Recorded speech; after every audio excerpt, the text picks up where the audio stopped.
Hi everyone, Shanding here, and I know it's been a while, but today I aim to return with a bang. So this video is gonna be a Shen discussion I had together with Alois, another great top lane streamer, about how to actually win a game on Shen. It contains a thorough explanation of how to play the lane out on Shen, how to use your Rs, and what to think about in the mid-late game, and a lot of other things. So sit down, be ready to take breaks, because there's a lot of information here packed into these 2 hours. But now, without further ado, let's get into it. Hello, piggies and others. I am Shending Help. If you don't know me, I'm a Shen player I had a period before I played Shen where I was Challenger as well. Hit Challenger in like Season 4 or 5, playing Lee Sin, Irelia, little bit Maokai Nar, but then I transitioned to a Shen OTP, and I've been Challenger Shen. Yeah, since then basically. I stream on Twitch. I have in the past uploaded to YouTube and plan to start doing it again. If you have any questions about Shen, feel free to drop in. I always answer any questions on my stream. And yeah, I hope you'll enjoy today's session. Let's go. Yeah, and for the reverse order, regarding me, I'm just that guy that does the more so educational top lane centered content. I try to always give people the tools they need to start getting consistent in their gameplay. League is a very weird game to start getting into, and my goal is to try and give you tools to get some consistency, get some confidence so you can start playing. So that's kind of what I do. I also stream, of course, and upload to YouTube almost daily. That's my goal, with mainly educational centered content.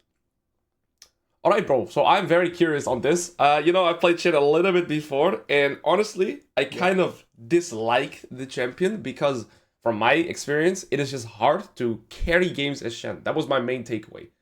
Yeah. It's a takeaway a lot of people have. Yeah, it's just a hard champion to carry with. However, I do feel right now, I think it's like 9 months ago since I've played him. I think before then there were no grubs yet. I think grubs have been so amazing for a champion like Shen, so he can have some side lane presence. I think his items right now, compared to other top laners, feel disgusting. I'm honestly surprised he's not getting nerfed. I am too. Yeah, because I feel like Shield Bash is way too overtuned on him with the current items that he's allowed to go. And yeah, honestly, those are my thoughts right now. I'm very curious to learn more about Shen and his philosophy in general. So walk away with it, brother. Perfect. Yeah, like Heartsteel was nerfed almost nothing at all, right? And then they touched the damage items a shit ton, and then yeah, even other tag items was hit harder, and Heartsteel was already really strong on him. So I agree with that. All right. Yeah. I think they only nerfed the health regen, right? Yeah, it's like it doesn't matter at all. Yeah, it's completely useless. Nobody builds the item for that. Yep. Okay, can you see my shared screen properly? Let me go there real quick. Holy, now we're gonna get into the grid of it. Let's go. Yep. We'll start slow, but this is basically the main plan for today, with a little bit of more details, but this is basically it. What I have picked out as, or like years ago already, I had already picked out these steps towards actually carrying a game. So this is the plan. Okay, we have a blueprint. Yes, let's start with like some basics, and then we transition into the lane and some details eventually. Yeah. Every time I coach someone, it maybe sounds a little bit ridiculous, but I always ask the coachee or the person to try to list what parts of Shenku exist. Like, if you went to the Shen wiki, what parts of Shenku exists, because let me tell you, not everyone gets it, even people who have like way more Shen games than you, because people don't read their abilities. Okay, parts of Shen queues. I think the question to me is already confusing, so I'll say that. Yeah. I also know me as a player, I'm like really bad with champion kits, so I'm probably not gonna get anything. But could you give me like an example what you mean with part of a Shen queue? Okay, so like, what does it do? What does it do? Okay, so I know that when you just queue normally, it procs your passive, right? Giving you 3 enhanced auto attacks, plus proccing your passive, giving you shoot like any other basic ability that can proc your shoot. So that's like I think 2 parts. Then when you drag your blade through your opponent, you get 3 enhanced auto attacks, so extra attack speed, and I think it's extra percentage health damage, but you can correct me on that if that's wrong. What other parts are there? If you drag your blade through your opponent, you get lower passive cooldown. I know that's one part. What else is there? I mean, of course, it's the setup for your W. Sure. Okay, what am I missing? There's you got the most important parts right. You said the way you said it sounded like the boosted like damage came from your passive, but I'm sure that's not what you meant. But yeah, if you press Q, we get 3 empowered auto attacks, which doubles in its strength if you drag it through an enemy. And then you, as you said, you get extra attack speed. You know how much attack speed, and if it's like generally a big or a small attack speed buffs compared to other attack speed buffs in the game. It's a giant attack speed buff. Like your attack speed is like I think I'm gonna guess. I don't know the numbers. I'm gonna guess like 30-40%. Yeah, it's 50%. So it's like 50% even. Oh damn. Yeah, it's like boom, boom, boom compared to like boom, boom, boom. It's crazy the difference in like patterns you could take, right? Fair enough. And then the last thing is that if you get a drag through, the enemy is also slowed by like 10% while running away. True. Yeah. But yeah, you got the core parts. Actually, one more thing I see in chat now too. Do you get more auto attack range also from yeah. You get 75%, or no, not percent. You get 75 extra attack range. Yeah, I got that one too actually. But damn it, your Q is so broken actually. Yeah. And for that you don't need to get the drag through. Yeah, that's fair. Yeah. For the normal as well. Okay. So let's move on to Shen strengths and weaknesses, which is gonna tie into a lot of the things we just talked about. But if you were to just list what you think, you talked a little bit about it earlier, but just repeat real quick. Okay, weaknesses is lack of wave clear. That's like the biggest one for me. I feel like almost every top laner in the game has a form of wave clear, and the only 2 top lane champions that don't is like Tamken Shen, and I guess like a champion like Vayne, for example. So lack of wave clear is one of the biggest ones for me. I think it's his lack of split push potential, in the sense that you can't really progress on side lane besides just getting tempo on the side wave. So you're never gonna be like, I want to play to push this turret, unless you have like Baron and you can keep going. Yeah, so mainly towers. This ties into lack of wave clear, but because you're Shen, you're never really farming jungle camp, so I guess you have less access to high resource income. So but it ties in with wave clear, but those for me kind of go hand in hand. So when you have less, I guess, speed on wave clear, it also gets less access to clearing jungle camps, so just less so low economy. What else are his weaknesses? For the rest, the champion is just broken.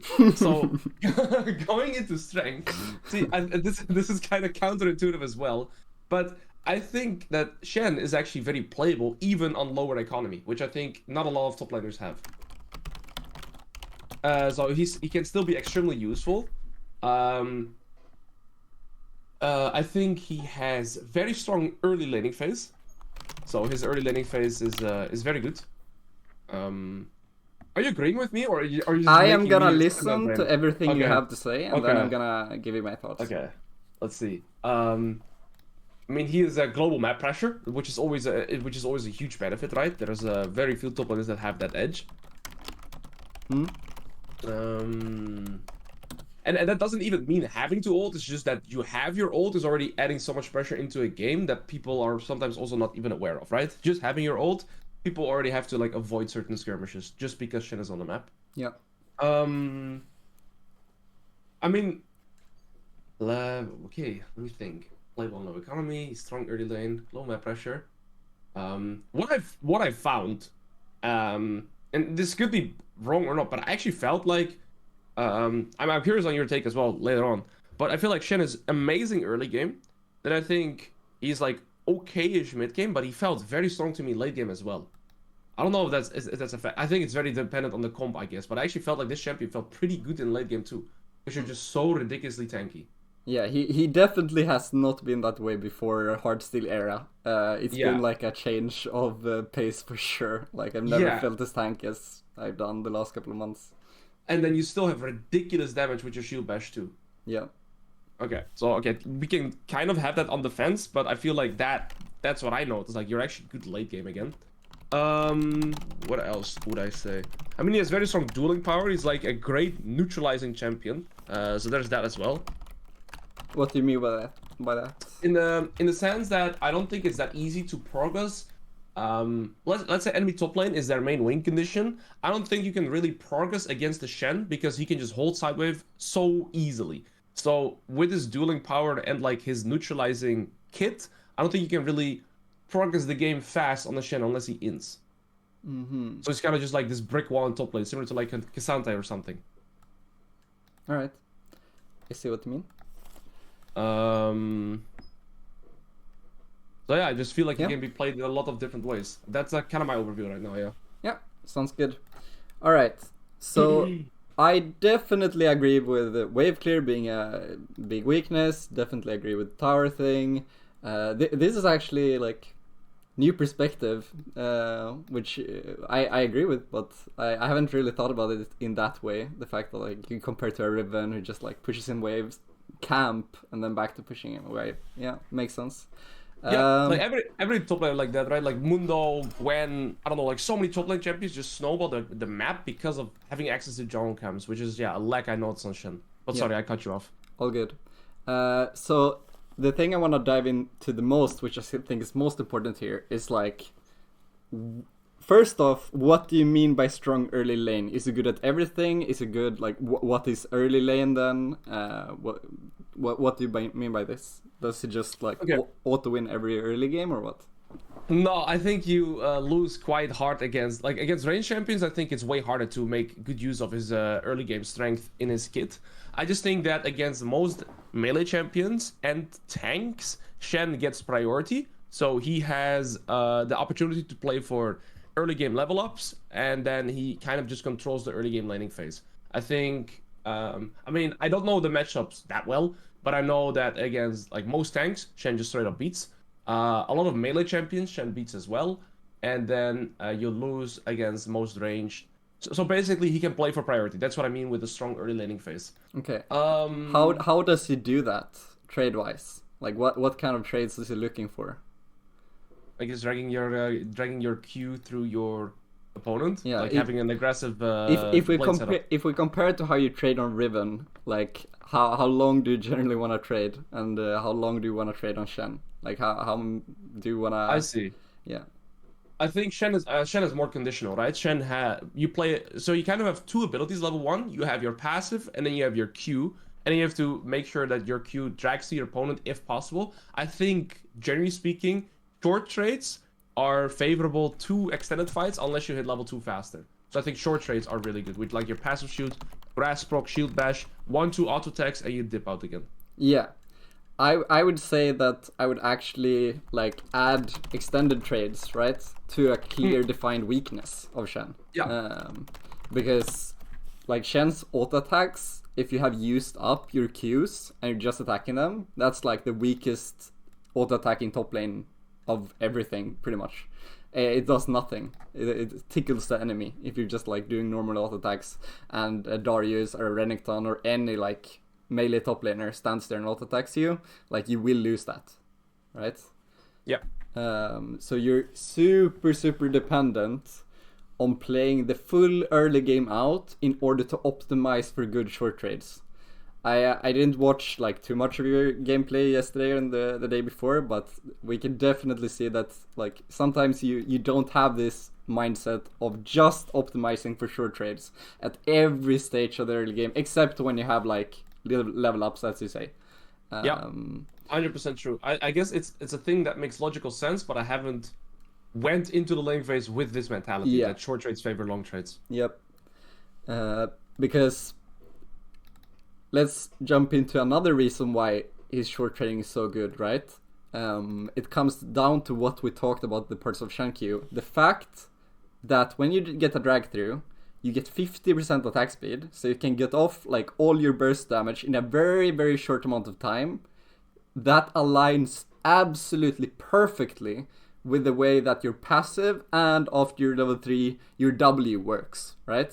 Because if you during a short time can get all your burst off and you have potentially 2 defensive tools to like stop any kind of trade back to getting back onto you, you suddenly have like 200 or like 250 HP from the enemy versus taking like 0 to 50 back. And there's not a single champ in the game that can consistently aim for these kinds of trades. Not a single one. Right? So Shen's ability to actually short trade and take no damage back if you just go in with the right mentality and plan is like, I would say it's the thing that drew me to Shen initially, most of all, more than his global. Like the way you can control lane if you just manage to get your blade placed in a good place, right? Because everything is reliant on that.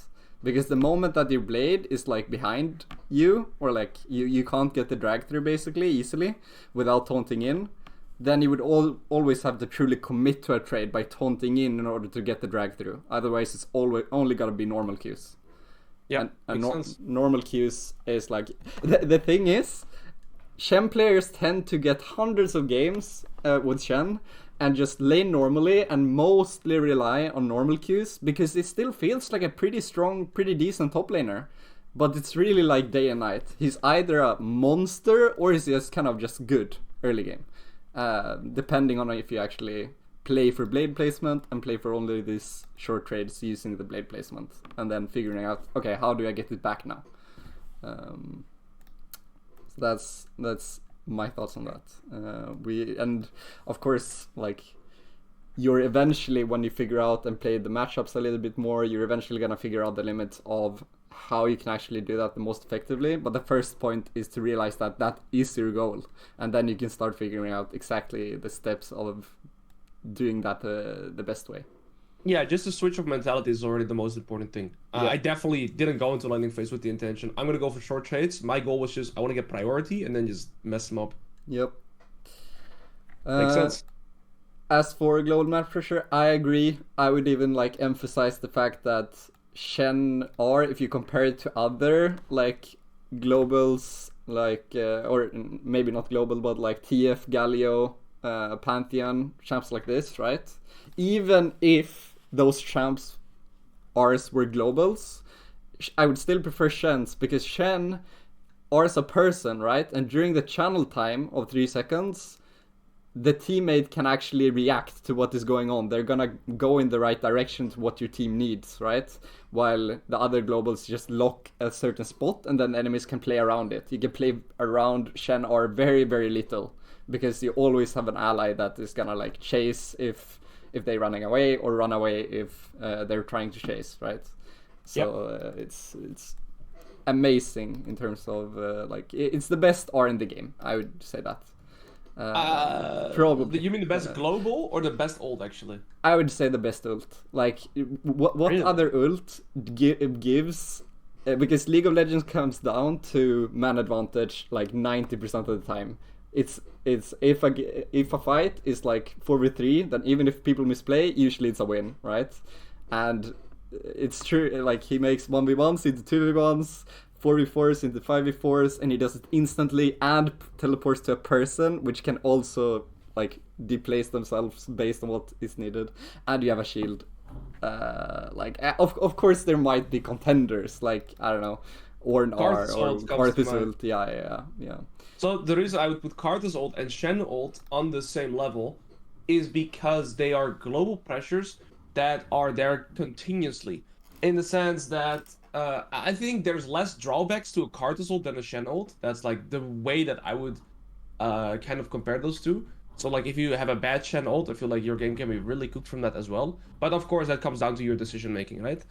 I think the biggest takeaway from those global ults is that they're always a threat. Even if you don't use them, enemy, like I said at the start, like kind of have to avoid certain skirmishes or avoid certain plays because the Shen ult potential is there. So you always have to play around it. That's why I would also do agree that this ultimate is just so broken when used correctly. Yeah. So dueling power, I kind of agree, and I I wouldn't really have agreed in the past pre-hard still. Right now, I kind of agree for the most part. It's probably gonna be changed eventually. It's always been like one of his weaknesses traditionally. Actually, like once the enemy Jax, Fiora, whatever side Camille starts getting to 2-3 items, you can't really hold them anymore unless you're super mega ahead. But now you only need to come out of the lane pretty good. Like a small lead is all you really need to like hold them inside the way you described it, I would say. But from exactly even or behind, then I'm not so sure. Like you if you don't have a tower close to you, your all-ins can get outscaled unless you have a little bit of a lead at least. No, 100%. I also was more so talking about like the perspective of what it turned nearby. So like the neutralizing power, right? Dueling slash neutralizing power kind of in those senses. I feel like there's some tanks where it's very easy to progress towards, like, I don't know, a Scion, for example, but progressing against a Shen still feels very tricky. Yeah, and you can't ever ignore Shen under his tower, right? Because he can make you take tower aggro. So Exactly. for defending towers, yeah, I agree. It's maybe not a weakness, but I would say that the thing you said about bad R's being punishing, right? I would say that's a general theme, not only for the R's, but for Shen lane as well. Like, Shen is a laner which, if you play in the right manner, don't make any big mistakes, usually you just automatically get a lead and automatically everything works out. But the moment you make a mistake and you get punished, Shen has a really hard time getting back from an early game mistake. The same way he has a hard time getting back from a bad R at level 6 or 7. Like everything is in your control if you do things right, more than other champs. Like the ball is in your court basically, but if you throw it away, it hurts more than most other top lane champs. Is the way I describe it. That's also because you're playing Flash Ignite, right? Does that change Sure, when you play Flash TP? Sure, it makes that effect even stronger, yeah. I generally, right now, I'm going Flash Ignite every single time, but I still recommend others to go TP when they're playing a matchup that they're, in the past, usually lose trades early game. Like, if you lose the early levels, then it's better to just have TP in order to, like, at least have the TP for the first recall that you eventually need. That's the main reason. Because if you get out-traded and stuck in lane with Ignite and you're forced to recall and lose a wave, then you're doomed, right? Yeah, how about ranged champions? So you still play Ignite, but because the Yeah. way I would see it is that you're gonna lose wave control most of the time against ranged champions. I mean, they are significantly weaker now, but is it just a matter of playing at the bounces and then just playing from that point onwards? Because I'm assuming you're not looking for priority into ranged champions, right? Yeah. We'll mostly today talk about like melee matchups. So it's good to start with a couple of the commons and rage matchups. Oh, okay. I didn't see this one there yet. Okay, yeah. So no, it's perfect. So one, I just have a couple of things that I think about the range matchup. Firstly, I will always pretty much look for the enemy during the like 105 to 120, like or 125. During this time in the game, like before the minions have truly come, this is the best way or best timing to find them in some bush around top lane, right? Because if you find them earlier, they have time to recall and have a normal lane. But if you find them here and you start E, then you actually like win pretty hard if you land a taunt onto them, if they don't have any minions to back them up. So this is a cheese you should go versus pretty much every range champ. Just go around into bushes, and if you find them, then level E instead of Q and just fight them. And that way you can take them to like, I don't know, 40, 50%, and you're gonna be like 15% higher or 20% higher, depending on the matchup. And if you manage to do that, then you can just play for prio and even for level 2 first and just play in their face. And if you taunt them, they're too low to trade back. But if that doesn't happen, you don't find them, you usually have the start Q because you won't be able to taunt into their full wave.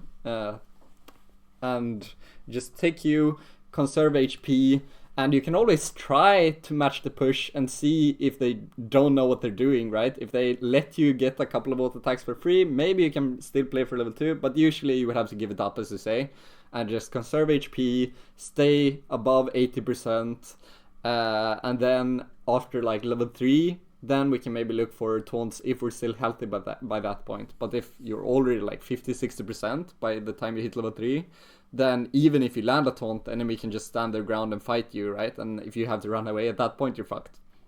Yeah, makes sense. So, but of course, never losing XP as well. But you know that. Yeah, E-Start, I noticed it yesterday too when I played, or like 2 days ago, I played against like Quinn. I was like, wait, if I just go E-Start, I can actually just contest him. With Q, you're just useless. Yeah. So, yeah, that makes a lot of sense as well. Can you turn his volume up? Wait, yeah, give me 1 second. I'm gonna turn you a little bit higher than Discord, I guess. Yeah, do so. This should improve it pretty significantly. Yep. Alright, so let's go. And like the reason it's so much harder to teach ranged matchups compared to melee matchups is that a lot of it comes down to movement, like how you move in order to like threaten taunts a lot of times when you're playing against ranged, but not throwing it out so they don't know when you're gonna throw it, and then these quick steps like back and forth to make them move into you at the same time as you moving into him, to the point where you're suddenly in taunt range, rather than just walking up to him and making it super obvious so he can play around your taunt range like super easily.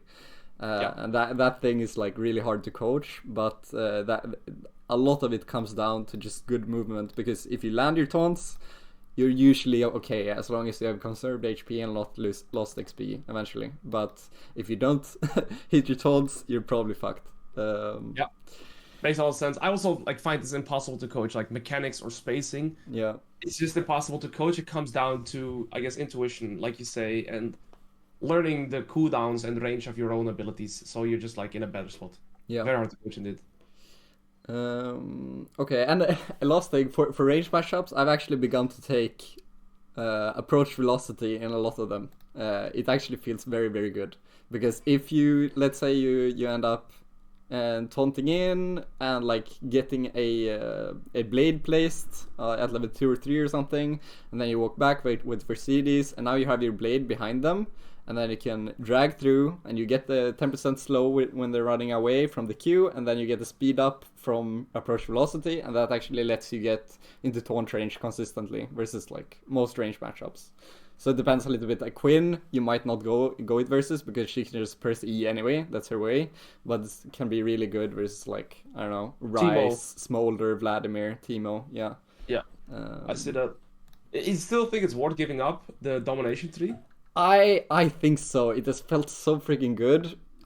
If I played right, I feel like the full feeling of like who has control in the lane can change. And if I can get a consistent win versus champions that I wouldn't otherwise, then that is worth losing Ultimate Hunter for, I think. Yeah, makes sense. But, okay, I'll consider that's a bit of a preference. Yeah. Okay. So let's talk about the level 1.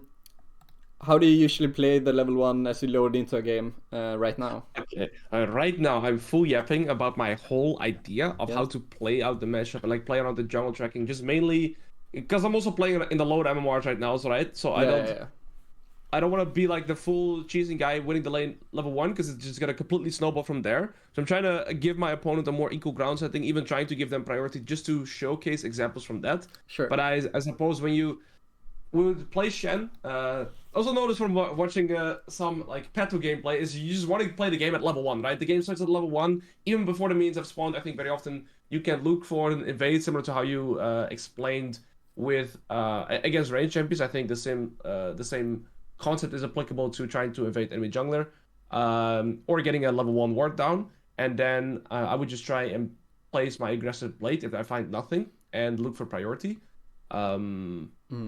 Yeah, me and Petu are pretty different in that way. Like he likes to invade every single game, I like to give myself consistency when it comes to lane and not start E unless like it's really really good for some reason. I do like to if I think the enemy will invade, I stacking is really good, but I don't ping for invades like 90% of my games at least. Like the occasional, if I really like our invade comp and I have some really good reason why I think it's better than in other games, I might go for it.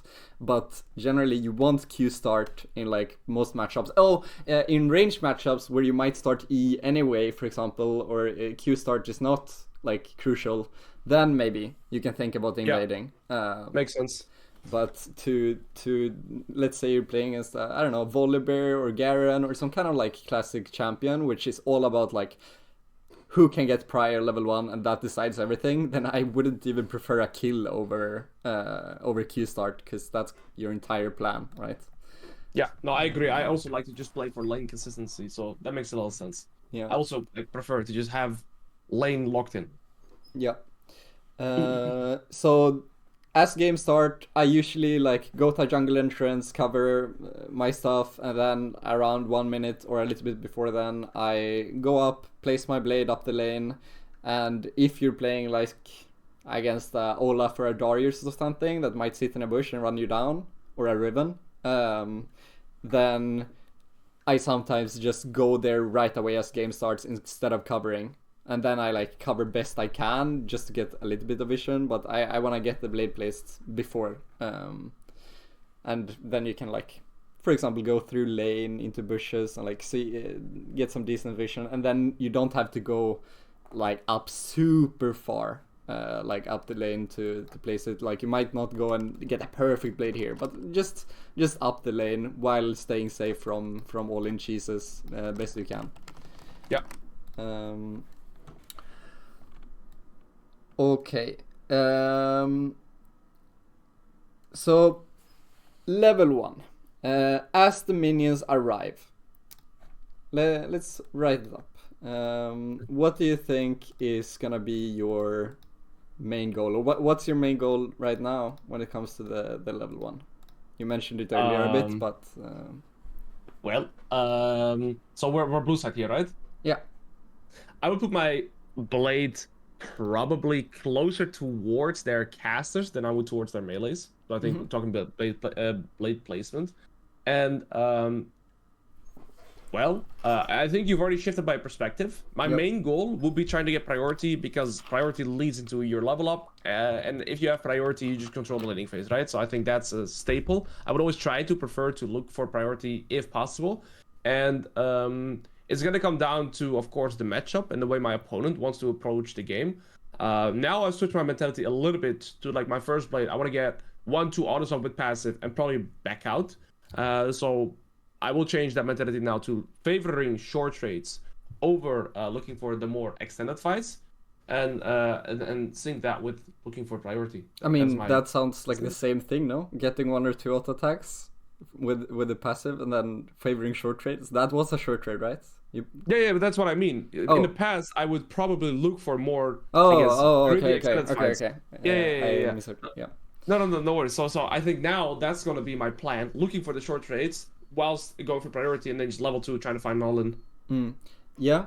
For the thing you said about the blade, I agree that like if you have perfect like the enemy is not contesting you and you can choose exactly where you were gonna place the blade, then around this space is good. Like on casters is like behind casters is perfect, right? If you're thinking about like what is the first good blade or worth blade to place, I would give you the line like in between casters and melees. This is a good line for like what is a like decent blade that we can use well. I would say that this line, because if it's closer to the melees, then what's the issue with using this blade? Your opponent can kind of space away from it, right? So the way I see it right now is the easiest way, of course, to drag your blade through your opponents is whenever they're gonna go for the last hit. So if they're gonna go and hit your minions, it's like the easiest time to hit it. I guess if you put it directly on the minions, if they want to punish you going for one of their last hits, your blade probably doesn't drag through them because they're standing behind the blade. Yeah, basically, like once they get close to the to a minion somewhere, you will have to make big sweeping movements in order to like mirror them, in order to get them inside the line that goes between you and your blade. Compared to the further up you are, the more quicker, shorter movements you can get to get more like space covered. But if you have it here, then in order to like get the enemy here, in between you and the blade, you have to move further away. And remember that a crucial concept is the fact that you have 75 extra range whenever you press Q, right? So you never wanna, if this is the enemy, you never wanna like walk into him here in order to like quickly get the blade placement. You always wanna approach from further away, because otherwise you don't use this. Because if the enemy gets to attack you first, then why do you have this? Like, the point of it is to approach from an angle where you get to attack them first, and then they have to spend a little bit of time to like cover this 75 extra range. And by the time they have like gotten onto you, you're already basically getting your second auto attack off with your 50% attack speed. So the trade starts in a completely unfair way. If you use this and that attack speed together, it's crazy. Okay, I see. So this is the mathematical Shen part now. We're getting into that part. I see. It makes a lot of sense, though. I'm not thinking about my, I guess, angle towards my blade enough. But yeah, it's completely logically, the further away the blade is, the easier it is to control, kind of, right? Yeah. Yeah. But wouldn't you also say that the duration of the drag through is then also just longer, making it a little bit harder sometimes? So you kind of have to anticipate their movement, right? If we're talking over here and it's max range, then yes. If we're talking like here versus here, it's literally not noticeable at all. Unless you're faker. Okay. So as you said, maybe let's assume that we have placed the blade before the lane starts, like we're aiming to do most games. Minions have just arrived, they're all full HP. Enemies walking up here, like gonna try to lay normally here. Your plan? What is? How would you describe your plan to get level 2 first, as simply as possible? Like what is the core things you're thinking about in order to do that? Well, I mean, as simplistic as possible is getting more auto attacks in than he is, right? That leads to priority. So I want to juggle most auto attacks possible, and I think it's also fine expanding your blade to get like maybe the 1-2 autos and then using the rest of your autos on the minion wave. I think I mean, I have to visualize here too. I think as easy as possible, I just need to get more auto attacks in than he is. That is as simple as it gets, I think. Yeah, that's what most people answers, right? And I would say that that's the wrong mindset when it comes to Shen. Like, it's technically correct, right? But I think it's wrong because Shen's wave clear, it's one of his major weaknesses, right? So if your focus is mainly, firstly, on getting more attacks on his minions than he is getting on yours, then he probably has an AoE ability to like trade and clear at the same time, and every single moment that you're like spending trying to attack, he can match, and he can do more than match, right? So the way that Shen gets priority is by stopping the enemy from having free access to your wave, and that's like the core. And everything else will work out. You don't even have to think about attacking more than the enemy. Like, as long as you're focusing on good trades and not let like be ready to punish him every time he tries to touch a wave of yours. Not even a last hit, but he shouldn't get a single hit on your wave, even if it's full HP. You should be ready to punish that. If you have your blade up, you should punish that. So how hard? Okay, yeah, you just do 1-2 autos. Yeah. And then because of the health edge, that leads into priority. I would say 2 is the most common one. 1 I would not be happy with. I would be okay with it, like it happens to me as well, right? But this is not what we're aiming for. Because remember that the blade, you can treat this like as a resource that is worth like, let's say 100 HP, or as a low estimate, right? If you just pressed Q and moved it to here, and didn't get the trade-off, that would be the equivalent of losing 100 HP or slightly more. So like we want to get as much use out of this resource as possible, because in order to like get another similar trade, it's not only 8 seconds CD that we have to wait for, right? It's 16. Yeah, because you need 2 queues. Yeah, you need 2 queues, one to replace it and one to use it again. So if we're wasting like 16 seconds of your early lane plan in order to like get one MQ off, like it's okay, but two is really what we're talking about, and sometimes 3 if the enemy mismoves a little bit, or depending on what happens and how kiting is going on and stuff. But should definitely aim for 2. So our plan is to punish his HP if he tries to touch our wave, and then it doesn't matter. It doesn't matter if he gets the initial push. Like, he gets the initial lead in the push, but in exchange, we have maybe chunked him to here while still staying like full HP using our passive, and the fact that he was hitting our minion during this time like once, and then we backed out quickly, so he couldn't really punish us back. So let's say we're full HP and he's this, right?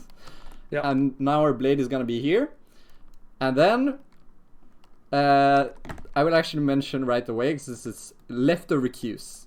That's the queues that we don't get off of the M queues here. We have 3, and if we go like -2 that we use, then we have 1 left. And do you know how long you will have that for?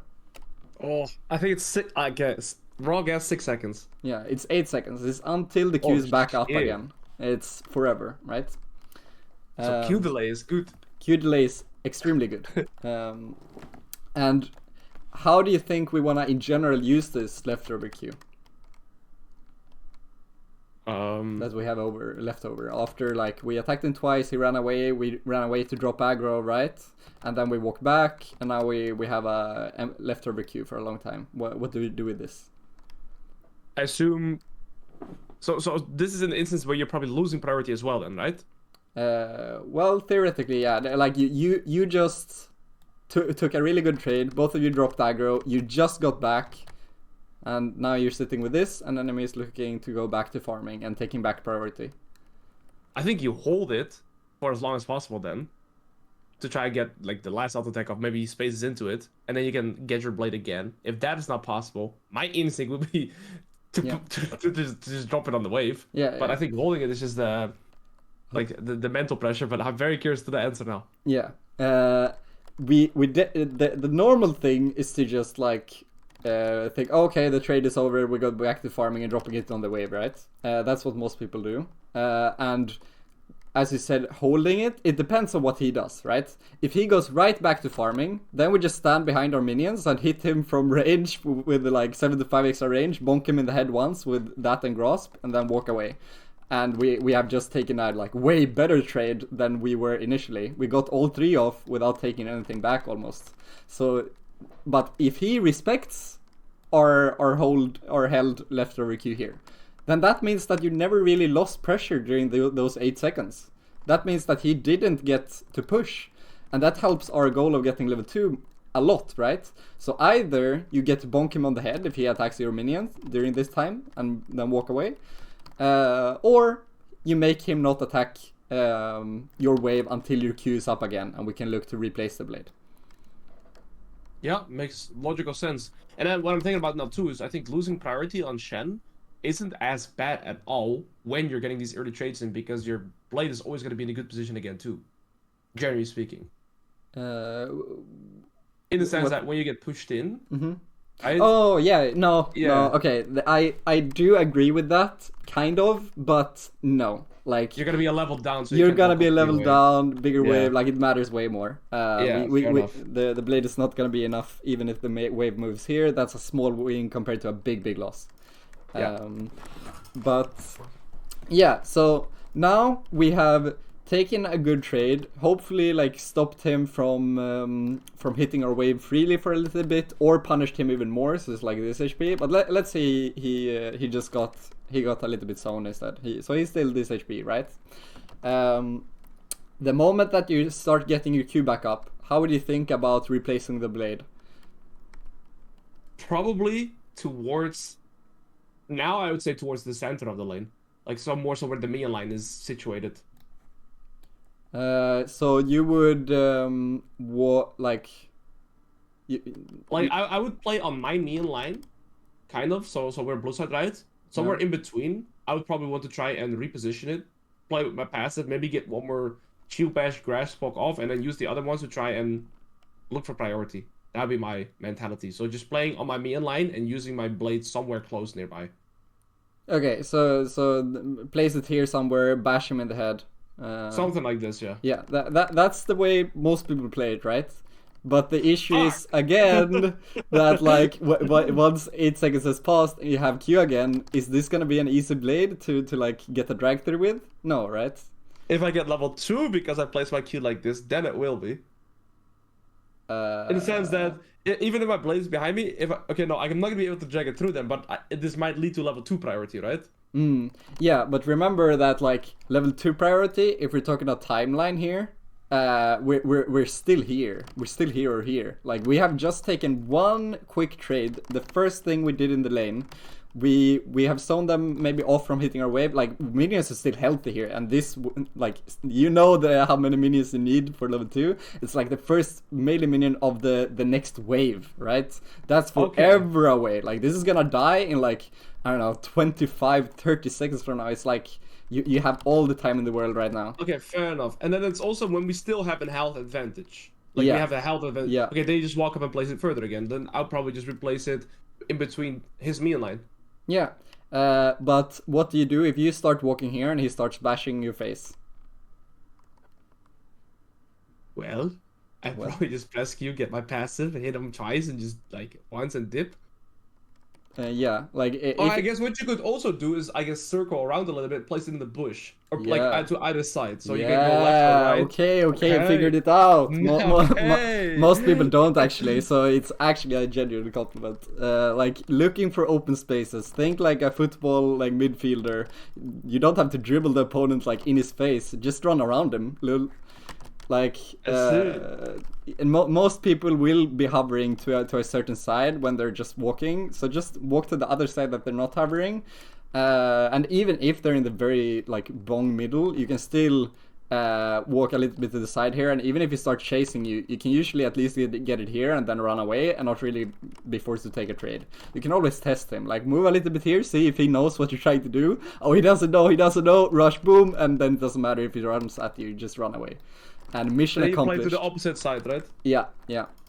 But that takes so long. What if he just like pushes whilst you're doing that?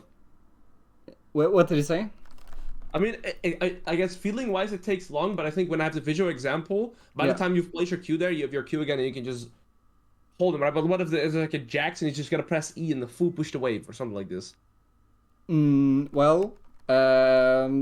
Yeah, you're overestimating firstly how long it takes, because let's say this is a very normal position to be after the trade. Like you're walking back and forth, you be here, takes like 1.5 seconds to move into a good position here, takes and if he doesn't chase you, right, then that means you can go straight away and you don't have to take the long way around. But if he chases you, that means he can't be pushing the wave. That's fair. It's usually fine, and like these are still quite healthy, and you will get the chance to use this blade that you have placed for another trade, like for sure. You're only gonna get. This is the last time you're really trying to replace the blade, though. You usually don't have time to replace it, like take another trade and then replace it again before level 2. Before that, level 2 will hit probably. But we do have time to replace it once and then get one use before level 2 for sure, like with margin. You prefer the bush position probably over like the river open position, right? Or no, it doesn't matter. Like he can see the blade in the bush as long as he sees you anyway. Okay, it doesn't matter. Fair enough. And the further to the center, the better, but it doesn't matter that much. Like a very, very side heavy blade here is almost the same value as like a blade that's straight in the middle, because we can just play around it by playing on the other side, right? We just make sure that if we have the blade here, then we play in this area and we can just use the line here. and then adjust based on where we need it, and play it on the here if we have blade here, and the mirroring becomes quite easy. The only thing, yeah, let's talk about mirroring a little bit. So let's say that this minion here is the minion that is gonna be dying next. So that's the one that the enemy is looking to last hit. Yeah. Then where do we want to stand, and why do you think? Is this a good position we're standing in? How would you adjust your position? Where's our blade? Here. I think we want to stand a little more. Okay. Try and get it right here. I think our position is fine. Maybe a little bit more upwards, but yeah, this seems fine to me because you can just punish the auto like the last hit from range, right? Yeah. The up there gave you full marks, right? Because Okay. right now the line is like on the minion, right? Yeah. Which is not optimal, right? Because the enemy is gonna stand here. He's not gonna stand on your minion. He still has an attack range. So we need to cover the space that is in the place where we know that the enemy would have to stand based on where they're standing, right? Where they have to move in order to hit the minion that's getting low, and that is always going to be our position, right? Even if he like, it's very very clear once you have a dying minion where he's gonna move in order to like get the last hit. But even if every minion is full HP, we still, you remember, want to protect them and be ready to punish if we have a good blade every time they try to damage it, because our main goal here is level 2. So then maybe you have to keep track of 2 minions. Like, this is something that's gonna take practice maybe, but just make sure that you're ready to punish whether he goes for this or this, right? Yeah, so then we we stand more to the left. stand around here, and then yeah. we see if he's going for this, then we adjust a little bit based on it, and we're ready to use it. And if we go for this, we place ourselves here instead, the moment that he gets close. Okay. I got one right. Let's go. But okay, it already starts making a lot more sense for me. Like, I remember yesterday I played against a set. I just dragged the blade through him, and I was like, all right, I'm strong. I'm gonna push him off the wave, and this guy just fisted me, and I died. So I was like, okay, yeah, I cannot match his priority. Now with this, I'm certain that even against Set, you can actually try and play for priority. Yeah, though Set is he's like the most rough example of level 1 prio, like level 1 trading potential, right? Combined with push. Like, he has double auto attacks to the point where he can like quickly clear away wave, amazing long trades, and he has like, if he's smart, he starts E to like really extend the trade. Some start W, but E is way better into Shen. And then like the only way you can consistently get prio, where the ball is in your court basically, is that you're ready for when the first wave walks out of tower, and you're already there, and you get a couple of free auto attacks. So you get some free like good wave state if he's not protecting your wave, his own wave. Yeah, okay, but that would be rare, right? That would be rare, but that's what I aim for in really hard matchups, where like but even if he protects the wave, he might still not know exactly what he's doing and let you get a couple of auto attacks for free without like contesting you, and then you can start trading.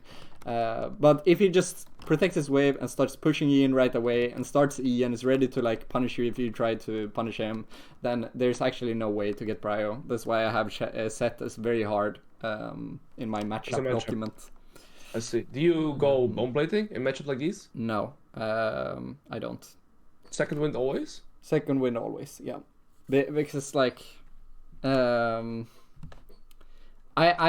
still going into the matchups with the idea that I'm gonna try to skill test and win them. I'm not just gonna give up prio fully. I'm gonna still see how he plays and still try to trade. It's not like that is gonna punish us super hard the first trade we go for. It's just that it's hard to get like full prio on level 2 in the end. We can still trade, and if we're either getting like in every single matchup in top lane, we're either getting poked on or traded on by range matchups, or we're trying to trade short trades often enough to where second win outvalues bone plating. I would say. I think, I guess, okay, I understand that mentality, but wouldn't it give you more chances to look for those priority just by having, I don't know, like 40-50% health rate even in the early game? Because I think you preserve like 40, I mean, that's baseline, right? You preserve 40-50 health, but with second wind, yeah, you probably regain more on longer value. Never mind. I see your point. You just need too many trades in order to get him down to where like second wind is gonna outvalue it, because bone plating is only gonna help with one trade before level 2. Okay, and last thing about this, like exactly when you press Q, because this is also a very, very common mistake, right? You have to. This is something that will get even better with practice, right? But you don't wanna get baited into pressing the drag through too early. You don't want to do that, because then even if you with the slow can chase after him and get maybe one auto attack, if you chase for more, you're suddenly gonna have the whole wave onto you, and like he's gonna trade way better. But you also don't want to press it too late, right? Because if you press it too late, then maybe he will get to attack you at the same time as you attack him, and then we don't use the 75 extra range. So there is a very, very perfect spot here where you get to attack him right away the moment that the blade arrives at you with the 75 extra range. But at that point he will have to run towards you or run away, and like then you can probably get 2 for nothing or something. Or yeah, if he runs into you, you're already on your way to second auto attacks when he does his first. So we have to time it so that we can attack right away, but also he's not too far away to where we have to chase him. Makes sense. Okay. Let's assume then that we did all of these things right. We had our blade initially. We got a good like initial short trade. We used our leftover Q to either punish his HP when he like went back to last hitting, or we used it to zone him so he doesn't get like to attack our wave. We right as our Q was about to come up, even we walked up here to a free area. We replaced it once Q got back up. We rushed away, and during this point, if your passive gets proc'd and the enemy is like in your face, you might be fine attacking him once, but not more than once, right? When your passive is up, sure, maybe we can do that, but we don't want to take trades with our normal Qs like ever more than one, and if possible even 0, right? But one auto attack for one and our ability can be fine. What baits people, right?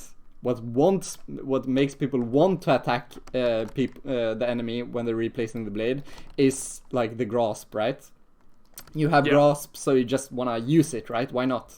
But it's mostly a bait. If you have a chance to replace it without getting the grasp proc, perfect. He's not punishing us when we're getting the first step of our process here. Like the first step is like place blade, right? And then we're gonna use the blade in order to get the value. And this, we're just trying to minimize the losses in order to like get this first step off.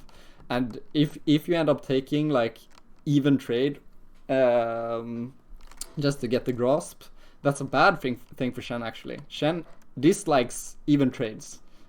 Why? Because he's the only champion in the game that can take these like crazy efficient trades of like 200 to 50. If you can get these a couple of times and you stay at like 80% health while the enemy is like getting low enough to actually die, like 20%, and we can actually kill them while being this health, that's so much value when you're running Ignite, especially, right? In terms of like when your wave clear is as bad as Shen is. Because so even yeah. So even if you got the initial good HP trade here, right? Like the health that you have there, you would still argue that any equal health rate afterwards doesn't benefit you? I would do that. I would argue that, yes. Interesting. Because I would always think it's good now to look for equal health rate because I already have the health advantage. Yeah, like if you're so ahead that like you can start a short trade and you think that he's not gonna be able to stand his ground and trade equally back at you, that's one thing. But then we're not talking about even trades anymore. Then we're just talking about winning trades. Yeah. But yeah, like your HP when you kill the enemy is so important, right? Because the entire goal, we're gonna talk about that a little bit more in a bit, but the entire goal for the early game is to get a big lead during this first short or slow push that we're getting, and then eventually getting a full crash. If we're skipping out on the second step, or we get like fucked up after we have gotten the solo kill and the enemy TP'd back, or we die to a gank, or something happens, right, where we can't get the full crash, then suddenly we don't have a lead anymore. We're at best even. Yeah. So our main goal has two parts, and our HP is gonna be absolutely crucial. So like efficient trades is the core fundamental of Shen early lane. Makes sense, because even if you get the kill, you can't crash the wave because of your lack of wave clear. Yeah, it can be like that. We're definitely gonna talk about that more in a bit, because that is where most people fuck up. Yeah. Okay. So we have done these things, and let's say that we have gotten to like short trades because we started with the blade, we replaced it, we used it, and now let's say that these waves that we see here are the second waves. Okay. So Yeah. this minion is gonna get you level 2 when it dies. Sir.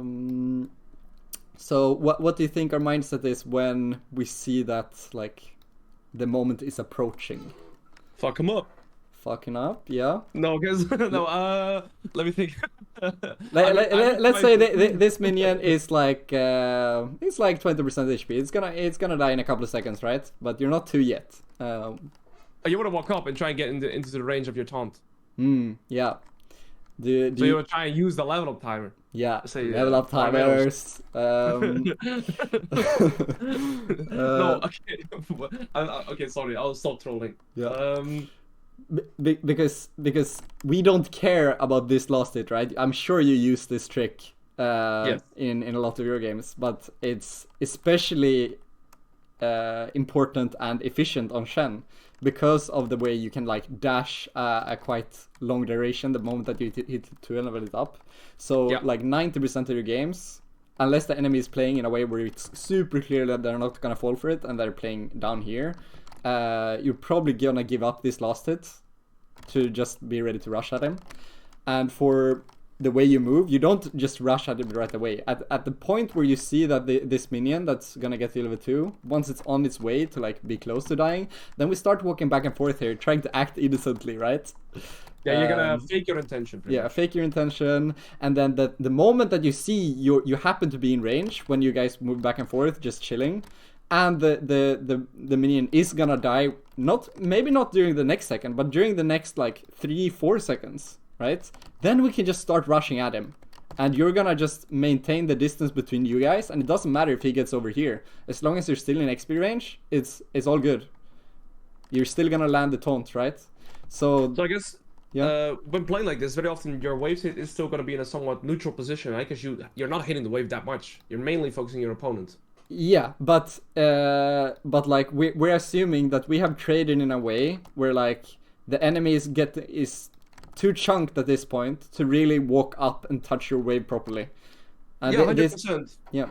But I'm just more so saying that very often with the way that I like to play, right, on most players, is the wave would already be high-key pushing towards them after the first wave because you're trying to aggressively look for that level up. But when you're playing like this, most of the work that's being done on the main side actually minions themselves and not you, right? So Yeah. the wave state is still somewhat in the neutral position in lane, like it's kind of still Yeah, situated okay, here.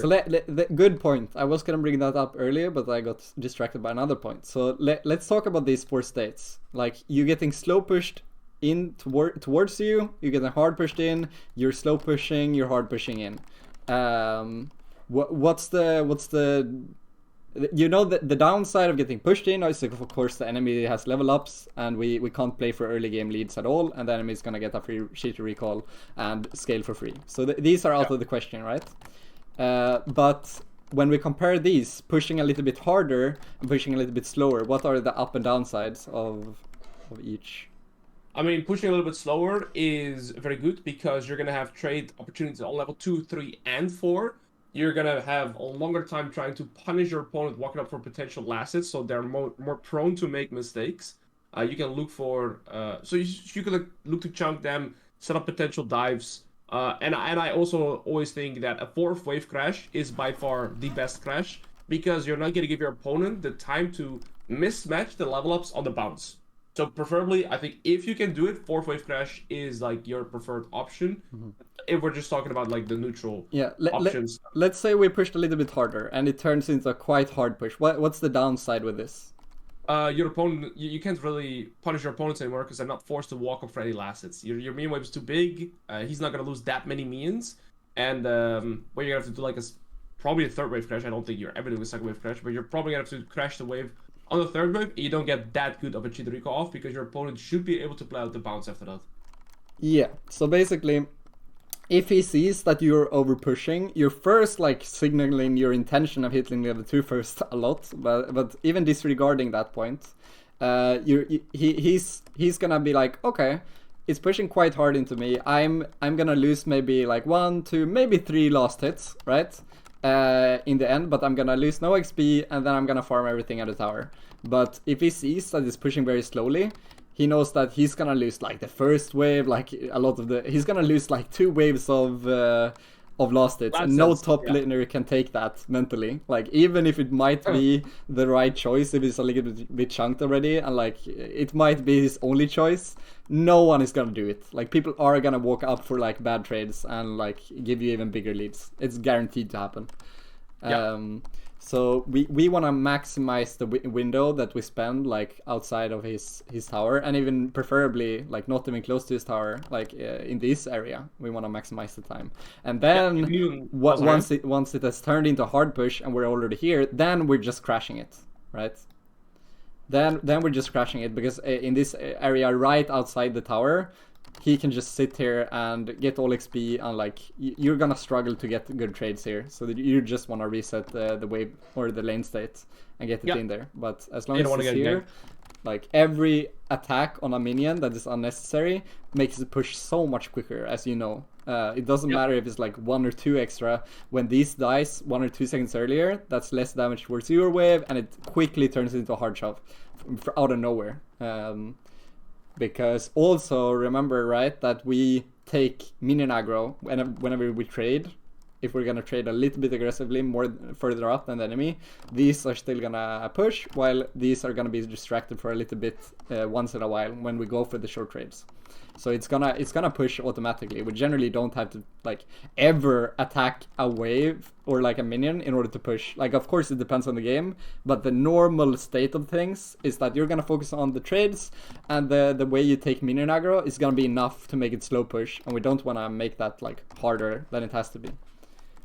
Makes a lot of sense. So you're always trying to get the wave in a more neutral position in center and just play from that. Yeah. We want to push the slowest amount possible. If you're barely hitting like level 2 a couple of seconds before the enemy, that's the best possible like spot.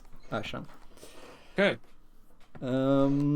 So yeah, we're going for the level 2 all in if possible, and if it's pushing in a very slow manner, something you can do if the enemy respects, right, is to go and zone him right away. Like he's respecting level 2, you chase him, you ding 2 while you're here, he's here, and then you can like let a minion or 2 die, probably only 1 or 2, because at some point like there's gonna be no dying right away, and it's gonna push towards him, so you don't want to lose all the last hits in order to make him lose 1 extra XP. But just making him lose 1 or 2 here while he's still level 1 and he doesn't want to get taunted can be not just as good as getting the taunt, but almost, right? Pretty much the same. EXP just snowballs so extremely hard in top lane. Yep, EXP over gold. I've said it a million times. Alright. Let's now talk about a couple of general scenarios then that this can end up in.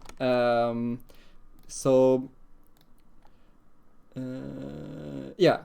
So the point where like if the opponent doesn't die during this first slow push, if the opponent does die, what do we do about resets? So let's talk about a couple of different normal scenarios here.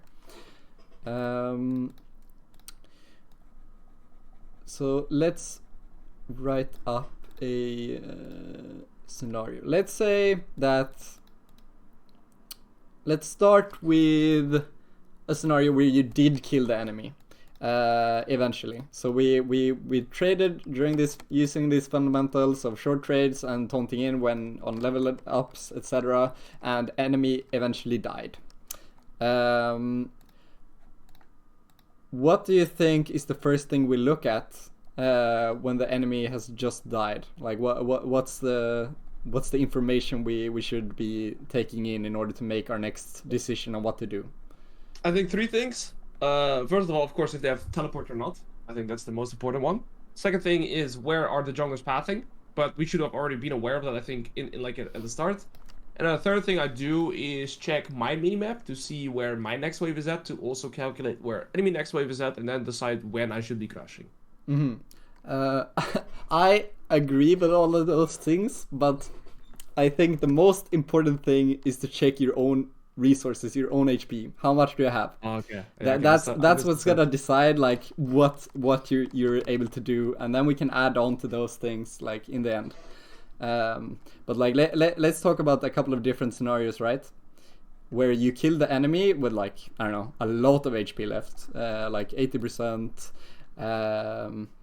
You have like 60%. You have like 50%. You have 40%. You have like 20%. What kind of threshold do you think what do you feel like you need in order to crash this if the enemy has TP?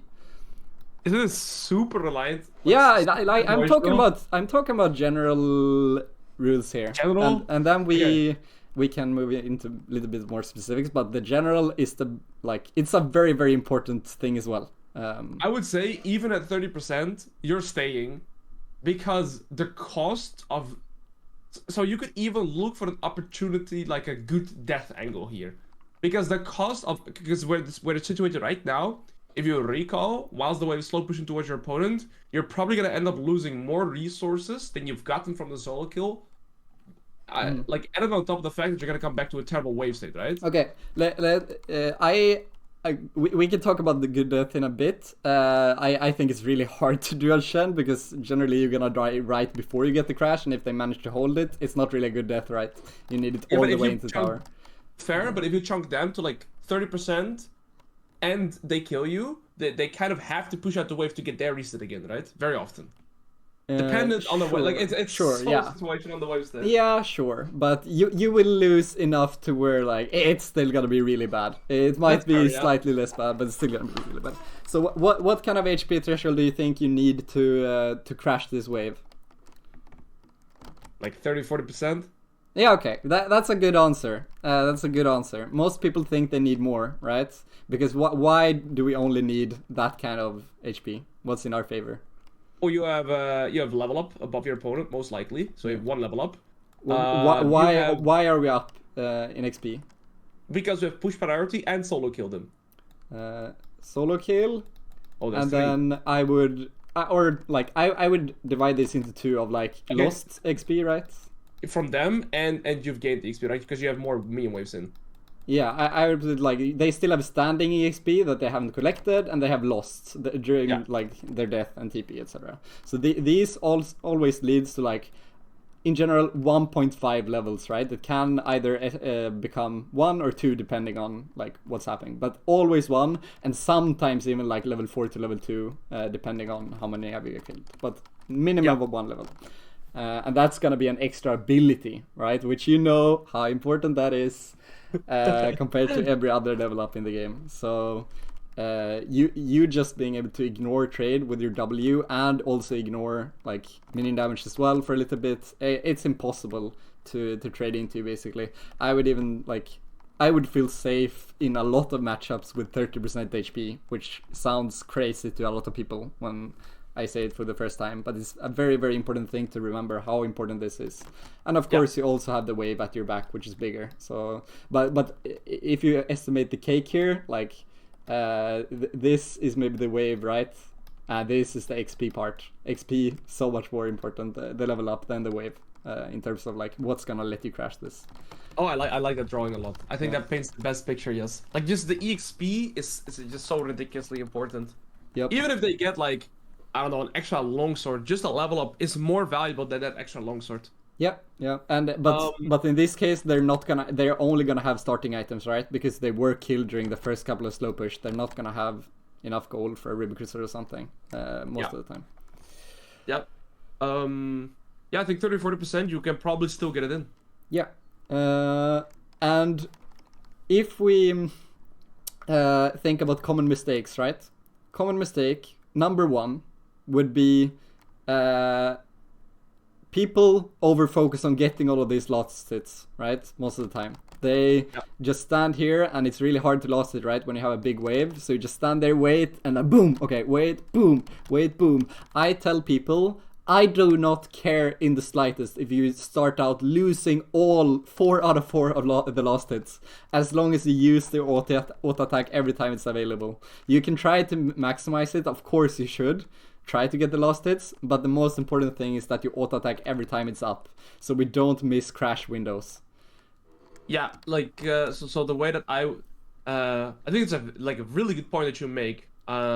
Something I'm definitely gonna copy as well, because the way that I usually see this time, what I say, like crashing the wave is your main priority, right? Yes. You have to put everything possible on getting this wave to crash, because you have already gotten the solo kill, you've already like 2-0 up. If you now just look for more, like getting perfect last hits, and I think that the other common mistake you'll see very often is people are still looking for more trades. I was exactly yeah. So all you have to do is just make sure you get the wave to crash, and then you're in a good spot.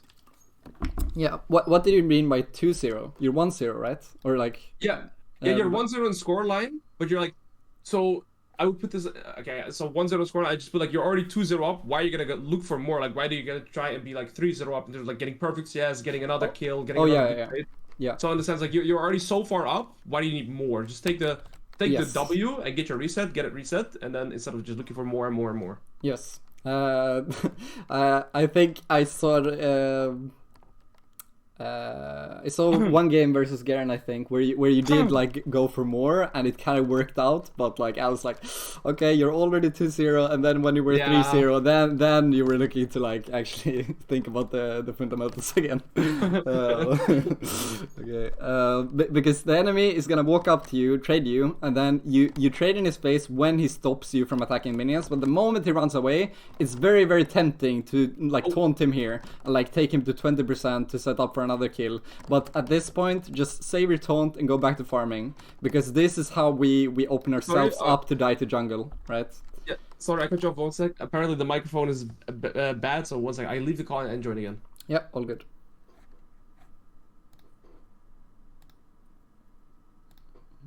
Hello, Mr. Robot. I don't know why my Discord just randomly like makes people sound like robots, but I think they should have fixed it. Okay, testing, robot. Sorry for cutting you off like that, bro. No, all good. It's not you, it's me. Yeah, Is it fixed, guys? Can we get some ones if it's fixed?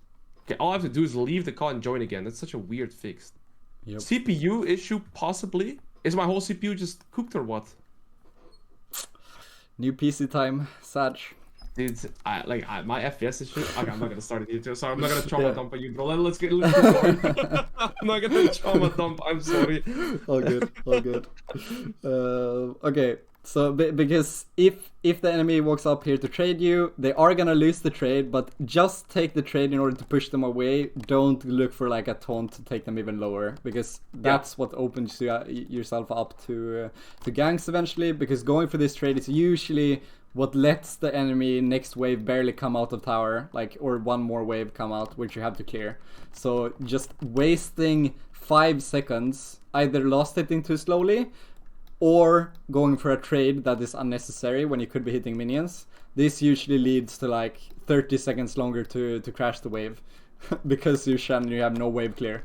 So 5 seconds wasted becomes 30 seconds, like out of nowhere. And it's very, very hard to get very hard for a lot of people at least to get a really good intuition of how that works. Like you feel like I'm just wasting a little bit of time, but suddenly like you're stuck here for 1 minute, and then you fuck yourself over completely. Yeah, I think a champion like Shen gets punished even harder than any other champions for doing this. Yes. Okay, so priority, get this in, and as you say, it's very important to, so the advanced concept to this, which you know, but for the viewers it might be advanced. So if the wave that you see is coming up, which you can check on your minimap exactly when it's supposed to be coming, if you see that you can kill these 4 minions, and make it fully crash with all of your casters into the enemy tower, then we want to push as fast as possible here. But let's say the wave was here, and you have 2 minions left here, and you see that, okay, I'm not gonna be able to kill these 2 and crash it before the next wave comes. This is gonna like either half crash, where some of the minions go into tower and some not, or not crash at all. Then you can avoid the half crash happening by waiting to hit these a little bit and letting the wave properly come out here and then kill it together. Because what can happen is like if your melee minions run into here and get into tower range, but these do not, then when these melee minions die to tower, then suddenly you can't access the enemy casters anymore. And you can't actually crash it. And these are gonna start slowly dying, but you haven't gotten the full crash, and you will never get your perfect recall that we're looking for. So half crashes can be kind of awkward. So that's the basics is like attack every time your auto attack is up, but then the exception is like, okay, a wave is already coming in and I can't kill these, then I let it properly come out here, and then I hard push into full crash. Perfect explanation. Yep. Very Okay. important side question. Mm-hmm. What do you think of the Doran's Blade item start with double depth? Yeah. Shout out to Mr. Olympus, the Shen TikTok that guy who spread it all across the world, that has made me have to answer this question a million times. No, never go it if you're tryharding. Your trade patterns work in a way like we have discussed, right? Our game plan as Shen is to trade in an efficient way with short trades and keeping the enemy away from hitting your minions, and that's our way of getting prio and winning the lane. Doran's Blade is good if you have a trade pattern or laning pattern where you attack minions a lot, so you get to like lifesteal on the minions, but you're not actually attacking minions a lot except for the last hitting itself. So you get way more value from the passive heal from Doran's Shield with the way that Shen trades. And versus ranged, it's also very obvious why Shield is better. So there's not actually a single matchup where Blade is optimal. But I respect the hustle and I respect testing stuff, and I'm not gonna hate on you. I'm just not gonna go it myself. Thank you very much. It's not optimal gaming. Yeah. So let's also mention the jungle here very quick. So a lot of Shen players will stay a little bit further up, like they want to stay in lane, want to get the crash, but they walk up, like hit, and then like you go out to ward for the jungler, like chill a little bit. Make sure that they try to stay in a place where they have a chance of escaping with taunt, even if they're a little bit chunked, right? If the jungler shows up. But I always use the analogy of like earthquakes, right? Would you like to stay in the most earthquake risk area or city for like 1 weekend, or would you rather stay in the like 4th most earthquake risk area for like 2 years? You would choose the first option of like take a slightly bigger risk for a short amount of time and just get it in there, and if the jungler happens to be here during this short amount of time, you can take the death. Like you can just say jungle gap. Say jungle gap, like accept it. Most of the time he won't be there because we're pushing in a short amount of time, and there's also another reason he probably won't be here initially but will be pathing here, and that's because if we think back to like a minute ago or a minute and a half ago, how was the lane looking? Well, you were pushing this guy in, you were winning the first couple of short trades, and you were you had a bigger wave, you're up in XP, and you're like winning lane. This is not a juicy place to path if you're a jungler. Like he's not gonna see that lane state and be like, oh, I predict that Shen will trade a little bit more, and then he's gonna kill, and then my laner is gonna TP back, and then I'm gonna come, and then it's gonna look like gankable state. No, he's gonna see, oh shit, this doesn't look gankable. I path to bot side, or I path to here, I path to here. If he has a chance to like adjust his pathing, he's not gonna start. That's just another like reason to really commit and assume he's not there for just a couple of seconds. Yep. All right. So this is the scenario where the enemy did die during the early couple of waves and the early couple of trades. But let's talk about where he doesn't die, which is also going to be a lot of your games, right? There are two different scenarios I will take up. Where the scenario where you get the crash and the enemy is still like, either the enemy is still like healthy, like I don't know, let's say 60% or more, or both of you are the same HP, like both of you are, let's say, 30%. In either of these scenarios, like enemies healthy or you guys are the same health, then I would take the cheater recall. Then I would just say, okay, I can't get anything more, we just take the recall here. But as Shen, we have another option if the HP situation is looking better, which it should be, right? Because our early lane is like really good. If this is the case, when you have gotten the crash and you haven't sown a bunch of XP or getting some other win, you probably have made some mistake along the line. Like you probably should either have gotten a kill or have a sizable HP lead at this point. So let's say you are like 70% or 80%, right? An enemy is, let's say, is 30% or something. 70 versus 30. I would think that you right now would just take the recall right away most of the time. Unless it's like low enough for you to one-shot him, you would probably go on recall, right? Yeah, because like if it's like a 4th-wave crash, I'm getting ahead 100% of the time. And so I think here, like, if you can dive him straight up, I would probably want to instant recall, or maybe threaten. Like, I think like it's either dive or recall, because I think tempo trapping gets really tricky, because if it doesn't work, I feel like you're stuck in lane. Yeah. So the reason why Shen can do this and not other champs can actually do something with this without recalling is because how Shen's trading pattern can work under enemy tower when you crash a big wave. So if you find yourself in this situation, do not just back. Think about, okay, what can I do here? So the way I recommend you play it is like walk up in his face, don't do anything right away, and if you want to do it the most consistent way, you would wait until the melees are dead and you have a bunch of casters left only, and then when he goes to last hit this, let's say your blade is here, right?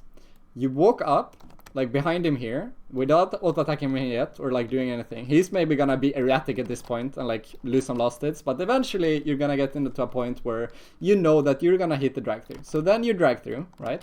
And you still don't have any stress on you. That's not gonna get you the tower aggro. There's still no stress.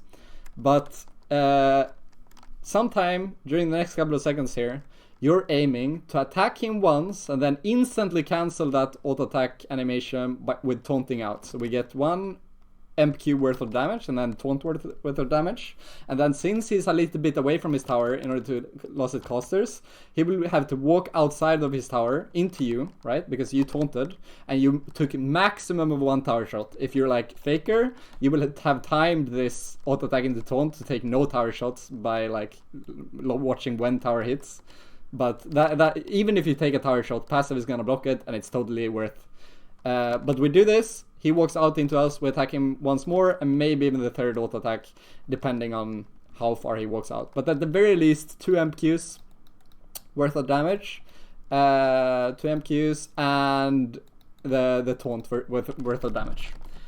And that's gonna take this HP into like the 5 to 10% span, where the moment that you get your Q back up, we can just walk in his face, ignite him, like hit him once and he's gonna die, and we can walk out without him having to flash.